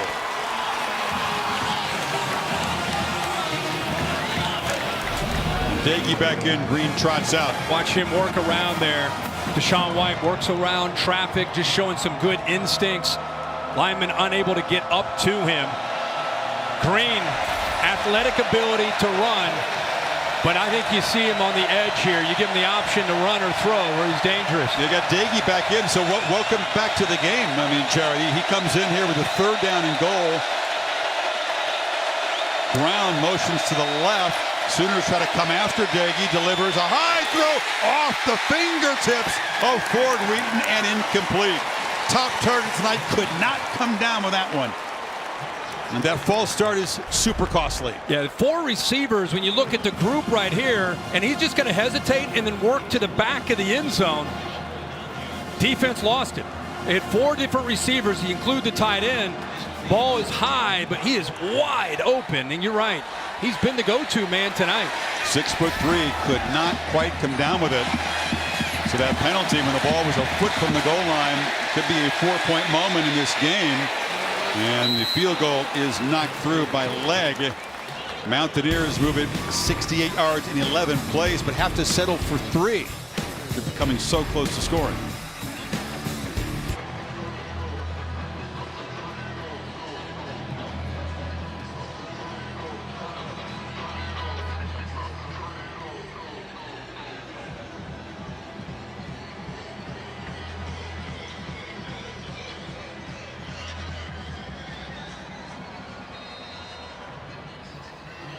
ACC is upside down, isn't it? And the Sooners trying to avoid the trend. Ranked teams going down here. More than a 2-touchdown favor. They have not led tonight. And now find themselves trailing the Mountaineers 13-10 midway third quarter. It's Mims from the goal line. Has a little crease and gets it out across the 30-yard line. And tomorrow's final Sunday night baseball game of the season is a big one. Ancient rivals battling in Fenway Park, Yankees and the Red Sox. Baseball tonight, Sunday night countdowns at 6, ball game at 7 on ESPN, Deportes, and also the app.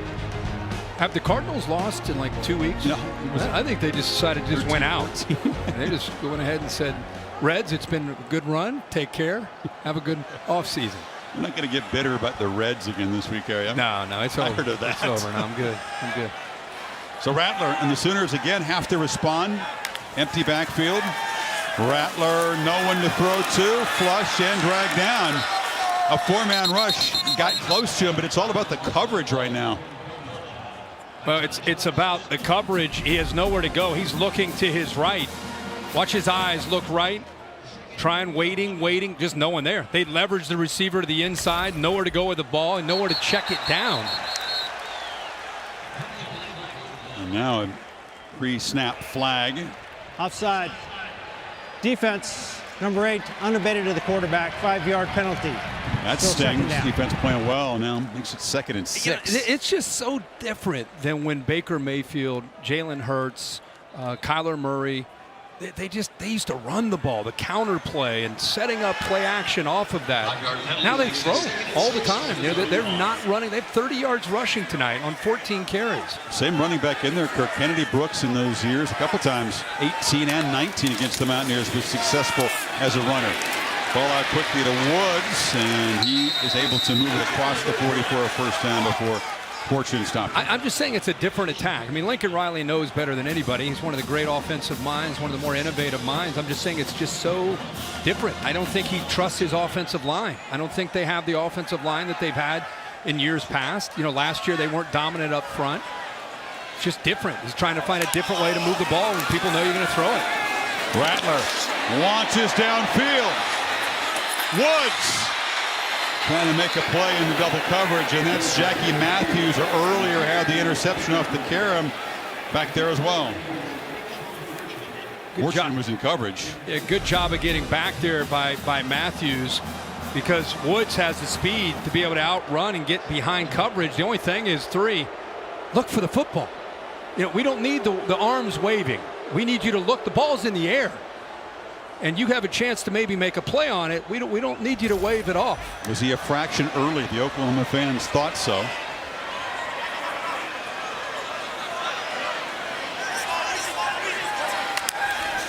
Second and 10. Rattler steps up. Another downfield shot, and this one is over the head of Drake Stoops. Udai was chasing him. Stoops is actually being bracketed by the safety. They're starting to chance again, inside and then upfield. But Udai, who's in the middle of the field, you can see him waiting. Now he's going to try to go vertical. That's a tough throw. I mean, a tough throw. And I'll never understand home fans doing this to a starting quarterback, chanting the backup quarterback's name. And again, they're chanting, "We want Caleb," as in Williams, the true freshman from Washington, D.C., highly touted dual threat guy, but it's Rattler's show at the moment, and he puts it underneath. Coming back to get the ball is Williams. A lot of his catches are like that, behind the line, and then tries to make a play, and he is short of the marker right near midfield. And the reason he gets back behind the line is his lineman can get downfield and pick up some blocks without being worried about illegally downfield. There you go, Kirk, a 4th down. Yeah, boy, he was just a little short. He's explosive, by the way, when he gets the ball. True freshman.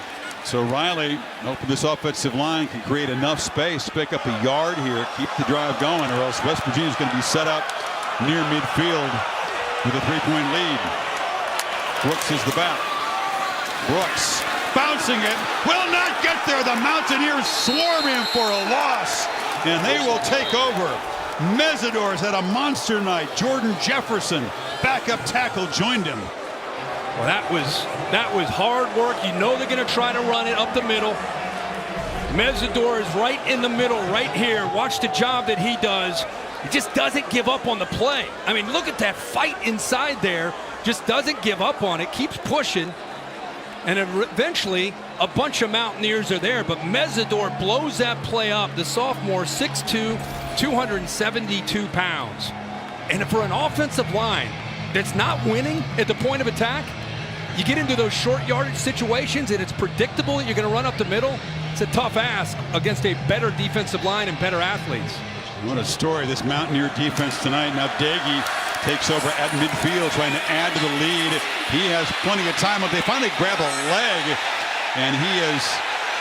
This might be grounding. Interfered or grabbed by Winfrey, who got in the way of a throw, and here comes the late flag. There was nobody in the area, and he was in the pocket.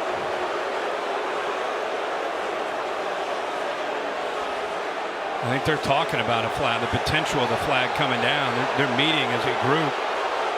He was in the tackle box. He just threw it. And it will be an intentional grounding. Neil Brown respectfully disagrees. Intentional grounding. Offense number 2. Quarterback was in the tackle box and threw it into an area where there was no receiver. Loss of down from the spot of the pass. It's the same as a sack. Second down. It's a spot foul with a loss of down, so it's virtually the same as a sack. Yeah, and his receivers, they're working from his left towards the middle of the field. So by the time they get pressure, Winfrey gets there, you can see his receivers are going the opposite direction of where he threw that. You got to sell it better, don't you? You got to sell it better. Yeah. I think he was just trying to do whatever he could before Winfrey brought him down. So 2nd and 18. Back to the Mountaineers 42.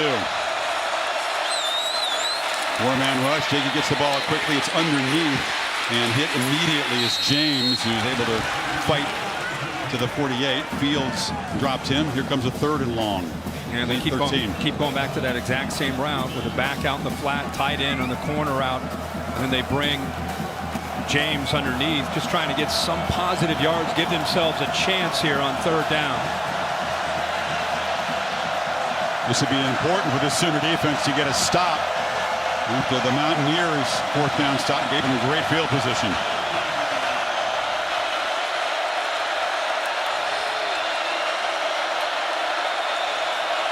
They're trying to communicate the play clock down at 4. They just get it snapped. Here comes the pressure. Flag down. Do the Sooners jump it?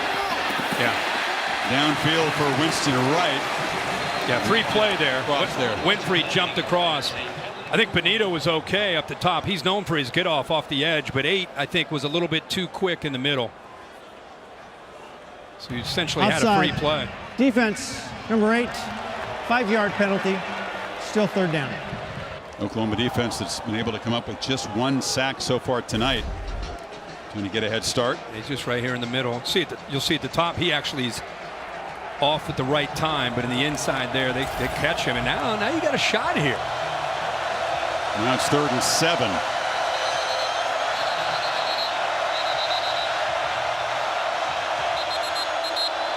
A whistle here in a conference by the officials. Clock operator, please reset the game clock to 2:17, please. 2:17. All right, Holly. Well, guys, that call that they just got on the offsides against Oklahoma was something Neil Brown was lobbying for at the half. As I walked out to talk to him at halftime, he was in a lengthy conversation with the referee. He thought Oklahoma was jumping the whistle every single time, getting over across the line of scrimmage too early. Finally paid off that conversation he had at halftime. Pretty clear call that time.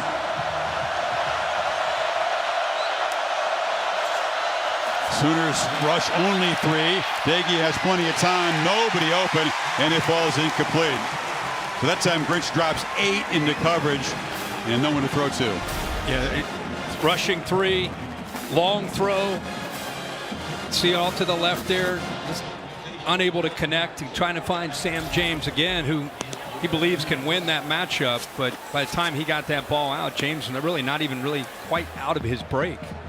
OU defense really responding there, forcing the 3 and out. Mountaineers had it at midfield. Now Tyler Sumter and try to knock it deep. Mims will come over and let it go over his head, and it's a touchback. Because Oklahoma is a highly ranked team and their quarterback gets a lot of attention, people might say, what's wrong with Oklahoma? To me, it's been about what's right, again, with West Virginia's defense. They've been flying around, very well prepared, That's a defense that's been able to get after Rattler, taking away any outs at all of trying to run the football. It was a great play earlier tonight by Porter, who tipped it, and then eventually Matthews intercepts it. But they've been able to win the line of scrimmage. And when you take away Oklahoma's ability to run the ball and make them one-dimensional, it's a tough thing as a play caller for Lincoln Riley. It's the Modelo fighting spirit moment. Sooners still with just 174 total yards. It's an offense that averages close to 7 yards per play coming in. Rattler rolling and fires across the middle, and catch made for a first down. Mims in the crossing route. That's what Rattler does so well. He's able to buy time with his legs. When he scrambles, gets outside like that off boots, he's just trying to buy time for eventually hit a receiver. Hazelwood makes a tackler miss. A little rhythm now for Rattler and company. Another first down. And one of the things Lincoln Riley says, hey, maybe one way we could try to slow down this defense is go faster. Check it. They'll spot the ball back now, so it's 2nd and a yard with the 41. Let's be the aggressor. Let's try to get this defense a little bit more on their heels.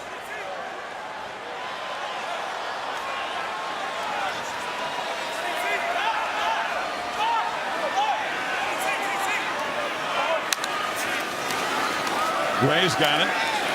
Trying to cut it back, and he'll be knocked down right near the line of scrimmage. Excellent play by Alonzo Adai. Sean Martin also helping, so it's 3rd and a yard. They would not give up the edge of that defense. They would not let him get outside. They forced him back in, and then there's the speed of that defense. They rally to the ball. Adai, nice job coming up and run support as that safety.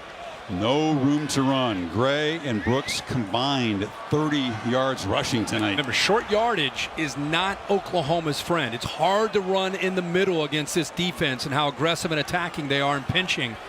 Probably going to have to either throw this ball or work on the perimeter. Looking to the sky, this fan, hoping they can come up with 1 yard here. Keep the drive going. Play clock winding down to 1. Rattler wanting to throw for it, and he does so. Catch made by Williams, first down. Wait a second, did he complete the catch? Mountaineers don't think so. I think he held on to that, but again, that's what I said. You're going to have to throw this ball for 3rd and 1 or run outside.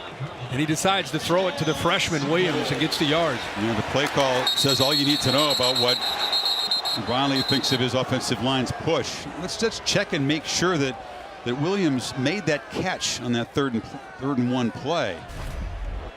The previous play was of the ruling of an incompleted pass is under further review.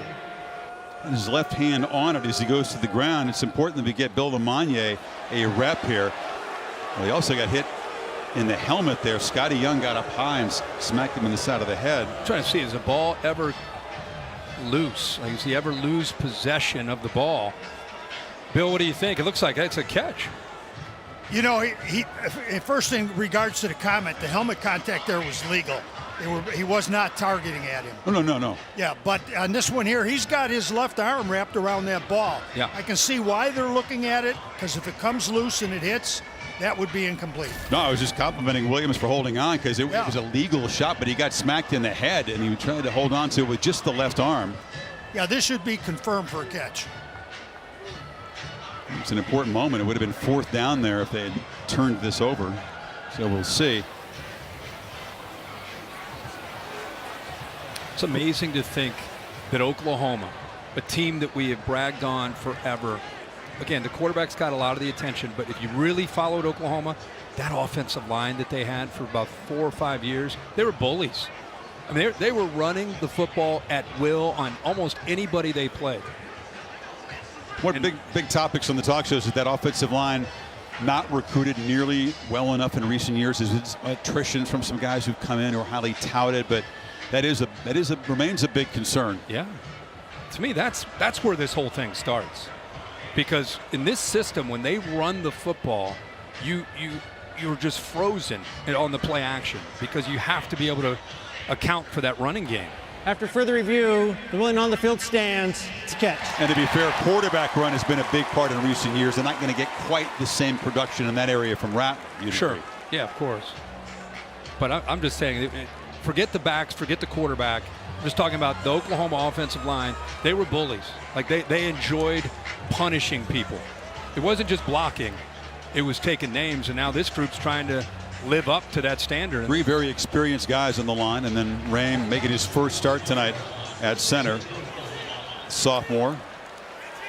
And that will be it. They wind the clock after the review. End of the third quarter. And the end of the third quarter. A field goal for each team in the third. We'll start the final quarter with the Mountaineers trying to beat a top 5 team on the road for the first time ever. The CFP National Championship Trophy presented by Dr. Pepper. It's been in town all week. Folks have been dropping by various places to have pictures with it. That feels like a long way off right now for this Oklahoma team, which is expected to make the playoff. They got to try to survive at home here. Beginning of the fourth quarter, down 3 to the gritty Mountaineers. Rattler does have time, delivers a throw on target, and the catch is made by Woods, who fights hard for 9 yards. Boy, that was a good effort by Woods to hold on to that ball. But I continue to be impressed with Darryl Porter Jr., number 2. Just kind of sitting there, puts himself in a position to be able to break on that football. Almost gets his hand in there and comes up with an interception, but Woods would not be denied. So shows some strength there. Yeah, he won the wrestling match. Brooks running left, has a little crease. That qualifies as a successful run for Oklahoma tonight. He's got a first time before Mahone stopped him at the 40. There's Hayes with a nice block. Morris, the left tackle. They turn their backside to the hole. They give him a little crease there. That's, like you said, a rare opportunity for a back with some running room.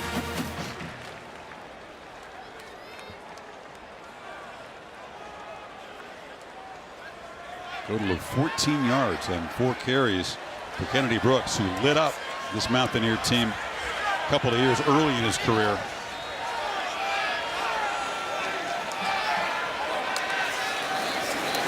Rattler has plenty of green grass in front. Escaped quickly. Takes a hard knock from Chandler Samito, but he's near the first down marker.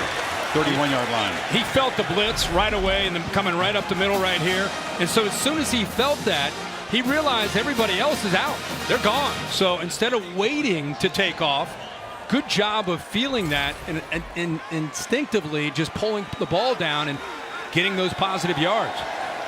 Brooks motions back in now on 2nd and 1. They fake it to him. Rattler now dumps it down. Boom, hard hit on Stoops. Crowd serenading him, but a dive prevented him from getting to the first down. It'd be 3rd down now. Yeah, one thing about Rattler on that last run, you know, we keep saying, well, he's not Kyler Murray. Who is Kyler Murray? You know, I mean, he's one of the freakiest athletes you're ever going to see when he played quarterback here. Jalen Hurts, too. But Rattler, he's a great athlete. I mean, he's a dominant AAU basketball player. Probably could have played college hoops. So he's a very good athlete. He just doesn't have, you know, some of that electricity that you would see from the quarterbacks that have played here in the past when he pulled. Fair point, but few ever have. Maybe Michael Vick. Yeah, I know. I mean, you're talking about elite of the elite. Play clock winding down. They got to hurry here. Comes up under center, and they will take a timeout. Didn't have time to execute that play, and it's an important one in 3rd and 1.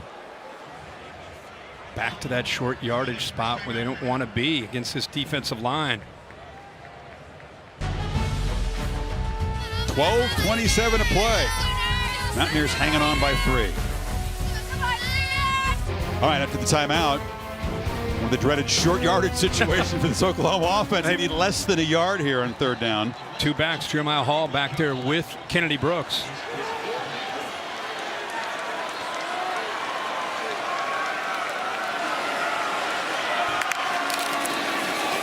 Brooks hammers forward. First down inside the 30.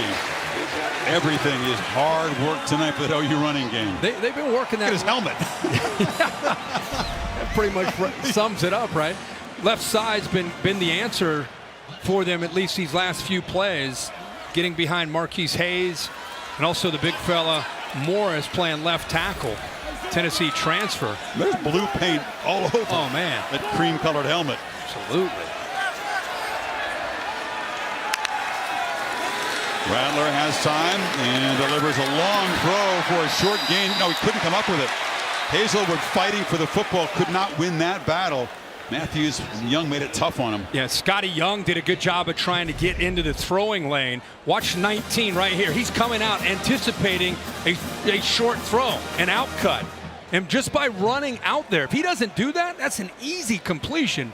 But by taking off and running, just lowered his head and took off. Before he even knew what the route was, he got into that throwing lane where Rattler was trying to get it out there to Hazelwood. Plays that spear position in the West Virginia defense. Young does. Senior out of San Diego, transferred over from Arizona. Play clock at 4.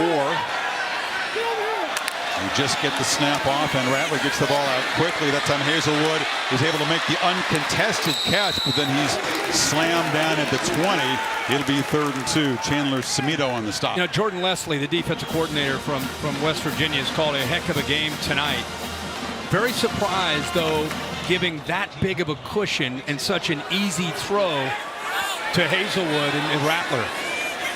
Another 3rd and short. Lincoln Riley rarely has he had to try to get creative to come up with a yard and 3rd down. They hand the ball off to the fullback Jeremiah Hall, spotting him right at the marker, right at the 18-yard line. Let's see where they place the football down. You have to measure it. It looks like he has it. It's right on the yellow line. And you're right. If they leave the spot there, it should be just barely enough. Mountaineers making him work for every yard, especially down inside this red zone. Making him work for every inch down there. Yeah. It's been a really stout defense. It's a 5 defensive back. You wouldn't think it's conceived to be a real physical front, but they have held up very well. Some guys who are smaller but very strong for their size, very quick. They are. They get good leverage, and they're athletic. Use quickness instead of power. 3rd time on the drive. They barely convert on 3rd and 1. And again, this Mountaineer defense has been excellent in the young season down here in the red zone. Can they keep the Sooners out and force potential tying field goal attempt? I think it's one thing to know that coming in, I thought their front would be able to hold up, maybe even dominate at times. I'm just surprised the secondary with young players like Darryl Porter and Jackie Matthews, how well they played outside on these Oklahoma receivers. Brooks looks for room on the left, gets the corner. Little hesitation. Good looking running. Flag comes in very late, which could nullify this gain of 8. Anytime you get around the corner, you wonder on that edge block by Stogner, did he hold on? Did he grab that jersey to be able to get him around the corner? That's the one thing there. He was manned up with Jared Bartlett, and he looked like he grabbed some jersey. During the run, holding, offense, number 54, 10-yard penalty. And put it on 54. Still 1st down. It's the first major penalty of the Sooners tonight, and it is a costly one. It was Hayes. I think you both could have caught them both. Right here. He's right here in the middle. See Stogner to the outside. See him grab the jersey as well. They could have called it on either guy. Good job by Styles to raise his arms, get the attention of the officials. Sold it, but he was clearly being held. So 1st and 20. Gray back in the game as a blocker. Rattler will be dropped for a loss. The 3rd sack. That was Stills again getting in there. Well, couldn't hold him out that time. It's a mismatch when you know they're throwing and Stills is working on the edge right here, lined up across from Morris. Watch him just use his hands, and then he's got bend, and then he collapses the pocket. Boy, that's beautiful. Stills is known to work from the inside, but they move him around and try to create matchups that are favorable. He is an NFL talent playing in the middle of that defense, but they've moved. He and Mesidor kind of share duties inside and outside. Series began at the 18-yard line. Now it's 2nd and 24. Rattler, short throw. Woods will fight hard for 2 yards, but just to the 30. And it's going to be third down, and the crowd shows its displeasure. Loudest boos of the night so far. Well, this is a great play of anticipation and trying to keep the edge of a defense. Okay, they had a bunch. Here comes a quick throw. Got to fight through that traffic and keep the edge to the defense. Rattler steps up, delivers a dart, and that'll get the ball back near the original line of scrimmage. Woods on the catch, but Sooners field goal team comes out trying to tie the ball game. That holding penalty nullify what would have been a run down near the 8-yard line. Holding penalty, sack, back to back. They're fortunate just to put themselves back in field goal range and have a pretty good shot here. Burkich has been solid, made a chip shot earlier, 6 of 8 on the season. This from 35 to get OU even again. And Burkich drives it through. A 15, make it 16 play drive for Oklahoma. Deadlocked again. 8:52 to play in Norman. C is presented by Capital One. What's in your wallet? And in part by Sonic. This is how we Sonic. Check out the Progressive Pylon Cam. Only twice has the goal line been crossed tonight. Tied for a third time. We're tied at 7, 10, and now 13. Oklahoma playing from behind all night. And now the Mountaineers midway here in the fourth quarter get the football back, trying to create some magic here.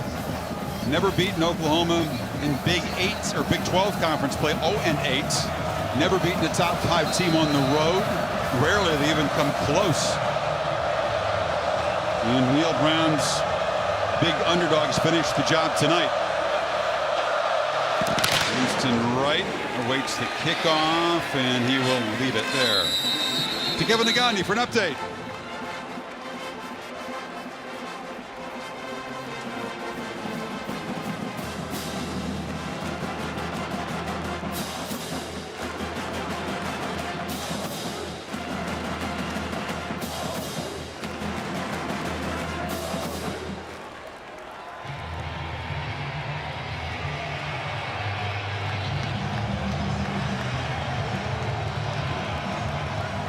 Terrific evening, dramatic day in college football. And the Mountaineers trying to create what will be one of the biggest shots of the young season so far. Daggy in at quarterback. They begin from the 25. They feed Brown, and he is slammed to the ground immediately by Wigbo. Remember Roddy Piper used to say, just when you think you have the answers, I change the questions. That's college football in 2021. Man, I did not think I was going to get a Roddy Piper. Yeah. I'm not a real big time wrestling fan, but I liked him. He was entertaining. There's some junkyard dogs in the field tonight. And scrappy defense on both sides, really. Daggy gets it out quickly. Another first down. Ford Wheaton has been busy tonight. And it's out across the 40. Infecting those eyes of the linebackers, getting them to take Letty Brown. We've been seeing a form of that route all night. Early on it was Ford Wheaton, then Winston Wright Jr. got in the action. Jones has 5 catches, but mainly those 3 receivers Daggy has targeted. Is it his football game, you think, the veteran? I still think they'll stick to the plan. You go with the experience of Daggy, but when you get opportunities to bring Garrett Green in, certain downs and distances and situations, you bring him back. Take it to Brown. Daggy takes a downfield shot. And a one-on-one coverage there with Broyles guarding right. Well, that time he saw something he hadn't seen a lot of tonight, which was man-to-man, tight man-to-man. And he decides to challenge OU's secondary and goes downfield when they're bumped up. There's a flag down the line of scrimmage. Roughing the passer, late hit. Defense, number 33, 15-yard penalty and an automatic first down. And it's Marcus Stripling. That is a costly penalty. It'll move the football into Oklahoma territory. And just kind of a bump. He did get there late. I think it's just more about the timing. It's not how big the hit was. Here comes Green right now. I mean, he took 2 steps after the ball was already released. He easily could have pulled off. It's discipline. You can't make that play. So West Virginia, they miss on the fade, pick up yardage on the dead ball penalty. This major penalty for OU. Green back in the game now.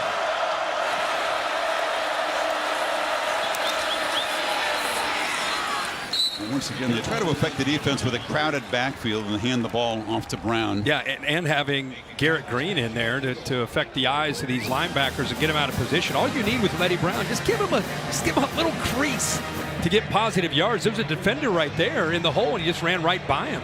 So Green in to run that one play. Now Dagey returns. 2nd and 7. They'll snap it inside of 7 minutes.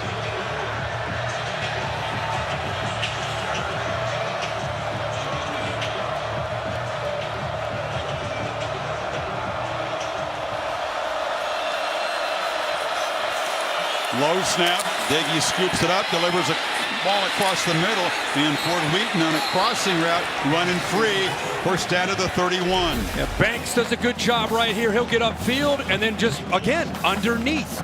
Getting the ball underneath the Ford Wheaton. Tight end kind of clears the safety to keep him back. Try to get these quick, easy throws, these crossers, where they're able to run away from the coverage of the defender. Time Jaden Davis, and give him a chance to get some yards after the catch. More catches tonight for Fort Wheaton than he had in 3 games coming in.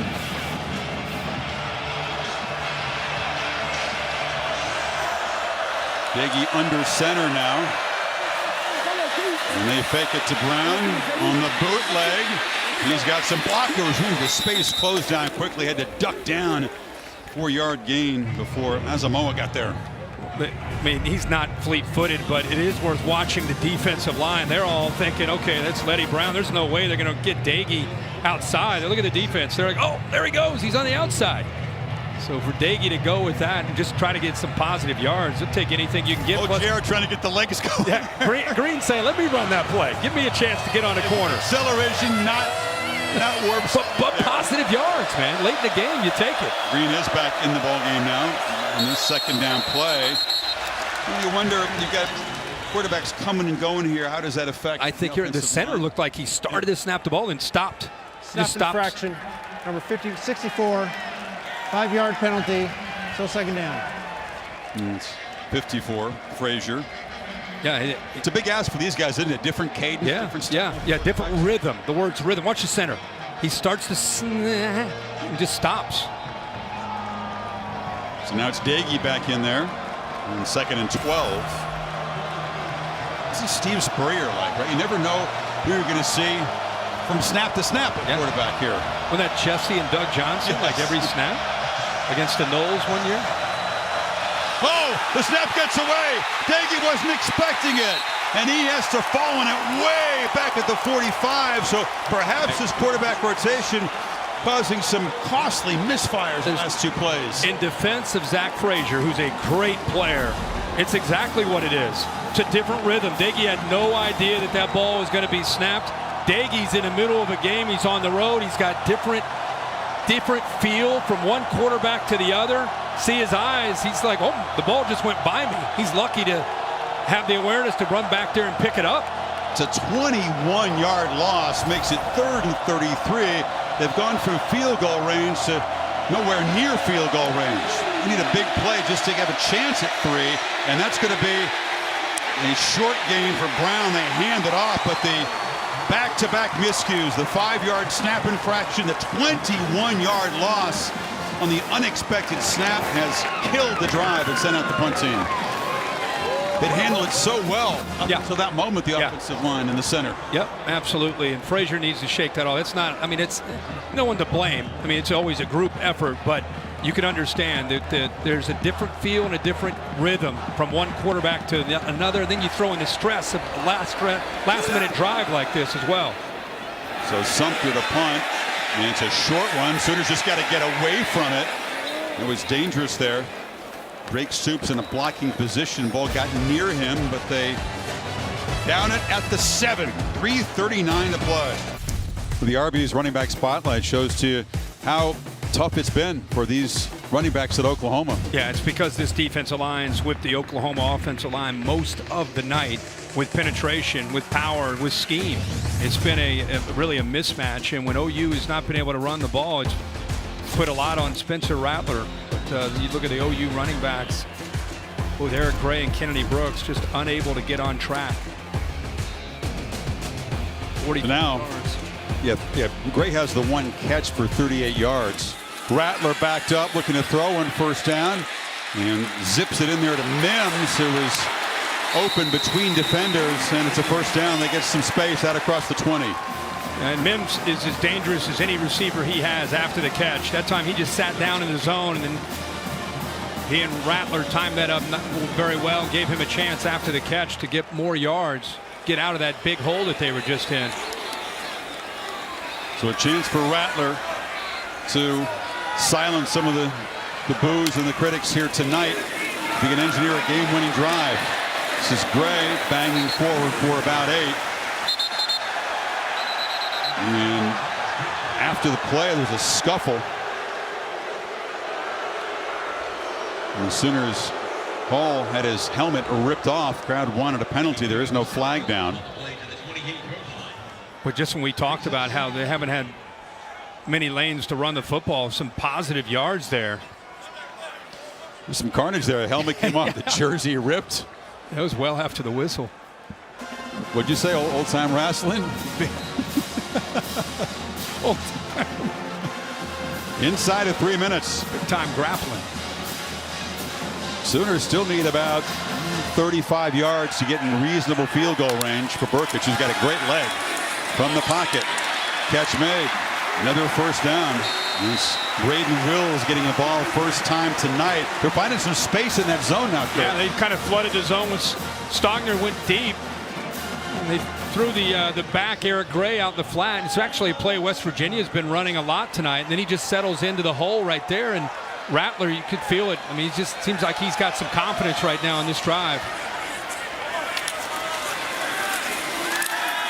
Play action, pressure, tries to escape, now flips it to Gray, catches it way behind the line, but scoots for a gain out across the 40. Stills got in near the quarterback again. How about Gray trying to deal with this on the outside? I mean, you got Stills out here on a twist. He sees him, he kind of bumps him, and then he says, just give it to me. I'm not going to block that guy. Give it to me out here. It's a mismatch, and a good job of improvising this time by Shane Rattler, or Spencer Rattler. And Gray with too much speed for Chandler Samito to deal with there. West Virginia player down is Mesidor, who's had a terrific night on that front. Man from Ottawa. This West Virginia defense has played so hard and given it a lot tonight, having to dig deep one more time. Yeah, you're right. Mesidor, Stills, Alston, those three up front have been a force. See if Mesidor is able to come back. Jordan Jefferson, he's rotated in as a tackle as well, but not a lot of different bodies. These guys have been asked to go the whole way. The starters up front. Clock winding down.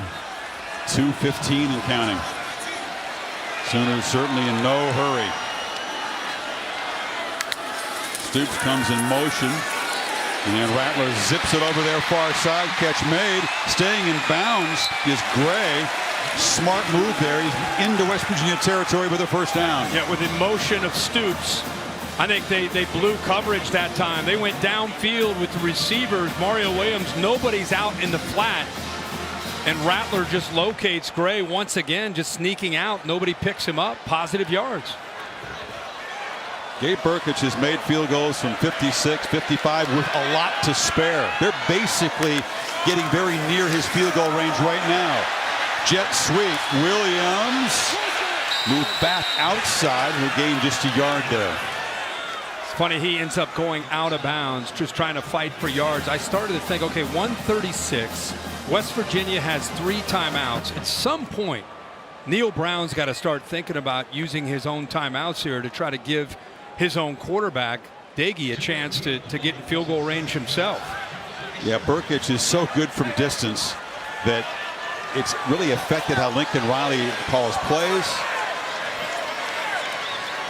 You think of him as a gambler, but he doesn't consider it a gambler to have Burkett from 50. Rattler a lot of space and makes a throw. Catch made, stoops, and it's a first down inside the 35. He just baited Samito 7. Watch him in coverage. Samito going out here. He's got to make a decision. Does he stay back on Stoops or does he come up on the quarterback? He comes up on the quarterback. Rattler waits for him to make that commitment, makes the easy throw right over top of him. So it was a tough decision there for the middle linebacker. And they are in field goal range for Burkett right now. So this will be an interesting clock management chess game, Kirk, to see if Brown begins to use those timeouts. Rattler zips it far side. Catch made by Woods. And the clock will continue to run.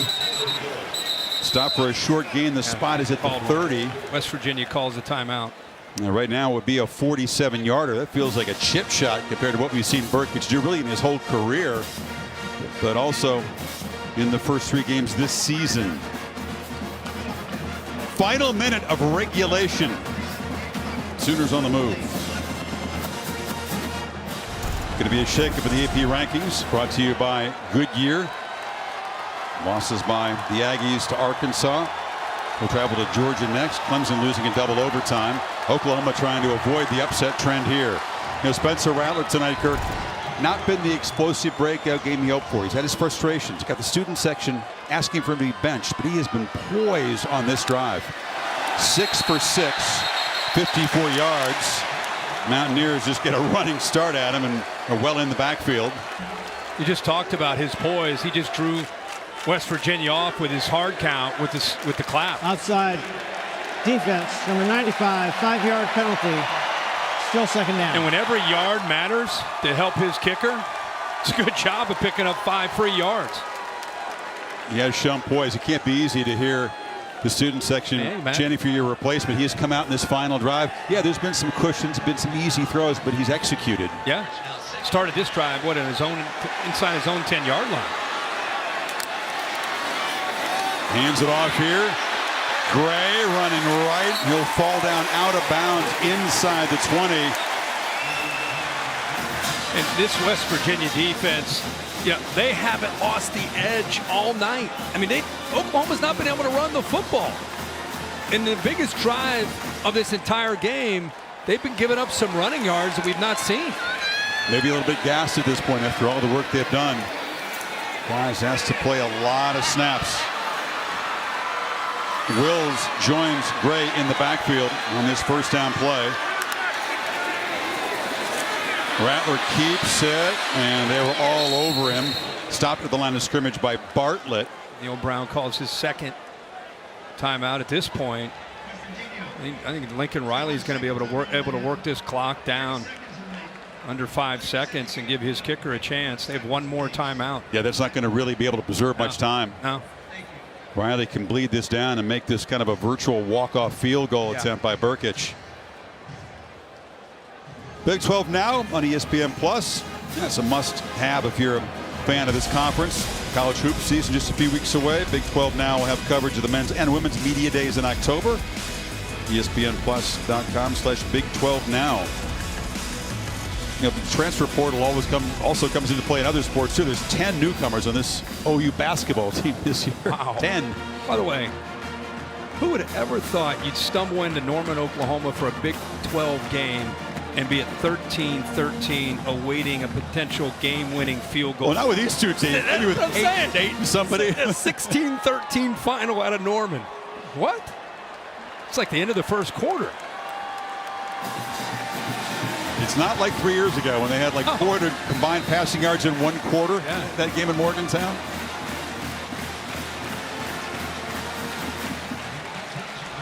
Sooners just have to be sharp, execute this end game situation, and give the reliable Gabe Burkett a chance to win it. Rattler hands off to Gray running left, and he'll be knocked down right at the line of scrimmage. And we'll see if Brown uses his last timeout. Yeah, he will with 46 seconds. It is third down. They can basically run one more play and then have it tick down. And Neil Brown, Chris, has got to be thinking about, man, this second half false start down at the 1-yard line, right? Ended up costing them potentially a touchdown. They go back, end up kicking a field goal instead of getting the touchdown. A drop to a 6'3" receiver. He was wide open, just missed. He just missed him. And then we had the issue with the snaps. On their last drive, they were already in field goal range. 21-yard loss on that play alone. So the miscues have really cost West Virginia in this second half. They could easily have the lead in this game. You can see the frustration. That was Zach Frazier, the center, who made that low snap. He was just hoping, I think, to get back on the field and have one more chance to have the Mountaineer offense create something. But it looks like Oklahoma can run one more play, be fourth down, and basically let the clock tick down and call a timeout themselves and let Burkich in the center of the field. Ball's on the left hash. Yeah. More often than not, you run a play to get it into the middle of the field and then let that clock work down to 4 or 5 seconds and call your timeout to come out, bring the kicker out. But Burkich, by the way, had a chance to win the Red River rivalry game against Texas with a 31-yarder. It was a third overtime. Missed it, but they ended up winning it anyway. Other than that, he's been very, very solid.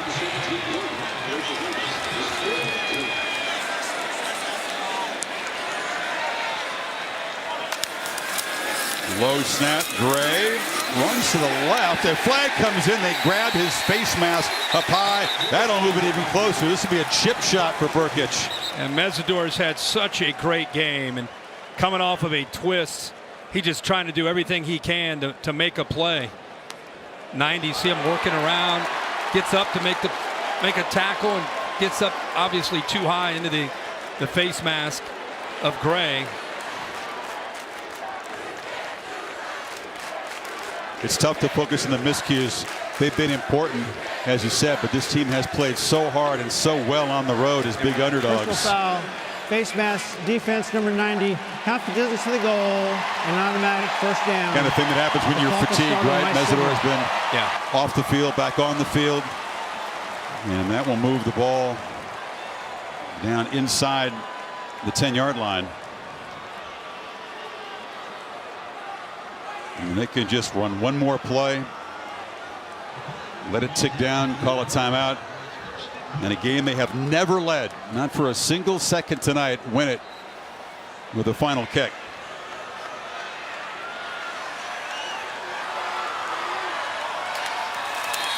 Rattler just going to move around a little bit and slide down at the 11-yard line. And here comes Gabe Burkich, the junior from Ohio. Made a name for himself booting 50-plus yard field goals. A chip shot. And Oklahoma can escape and go to 4-0.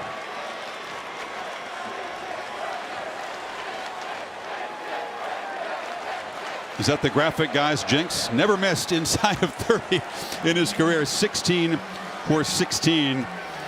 He gets excellent lift off of his kicks, makes it very tough to block. Obviously, if you're the Mountaineers, you're figuring a way to try to get a hand up and block this. Very tough to do against this guy. And what a drive, Kirk. 13 plays, 80 yards. They began, as you said, back inside their own 10-yard line.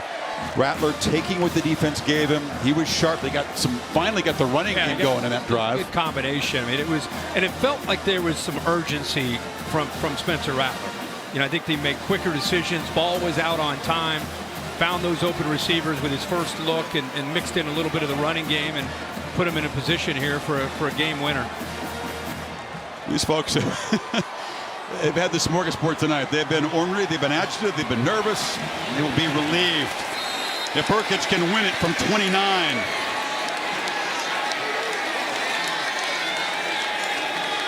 Spencer Jones on the hold. Casey Kelleher to snap it. And Burkich drives it through, and Oklahoma survives a slugfest. Not the statement game they were hoping for, but Rattler poised in the final drive. The kicker clutch, and West Virginia heads back to Morgantown. A lot to be proud of, but some crucial mistakes ended up costing them this ball game.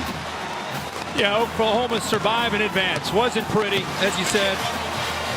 But it's a win, and they move forward, go back to the drawing board, learn from the film, the good and the bad. And Chris, I'm with you.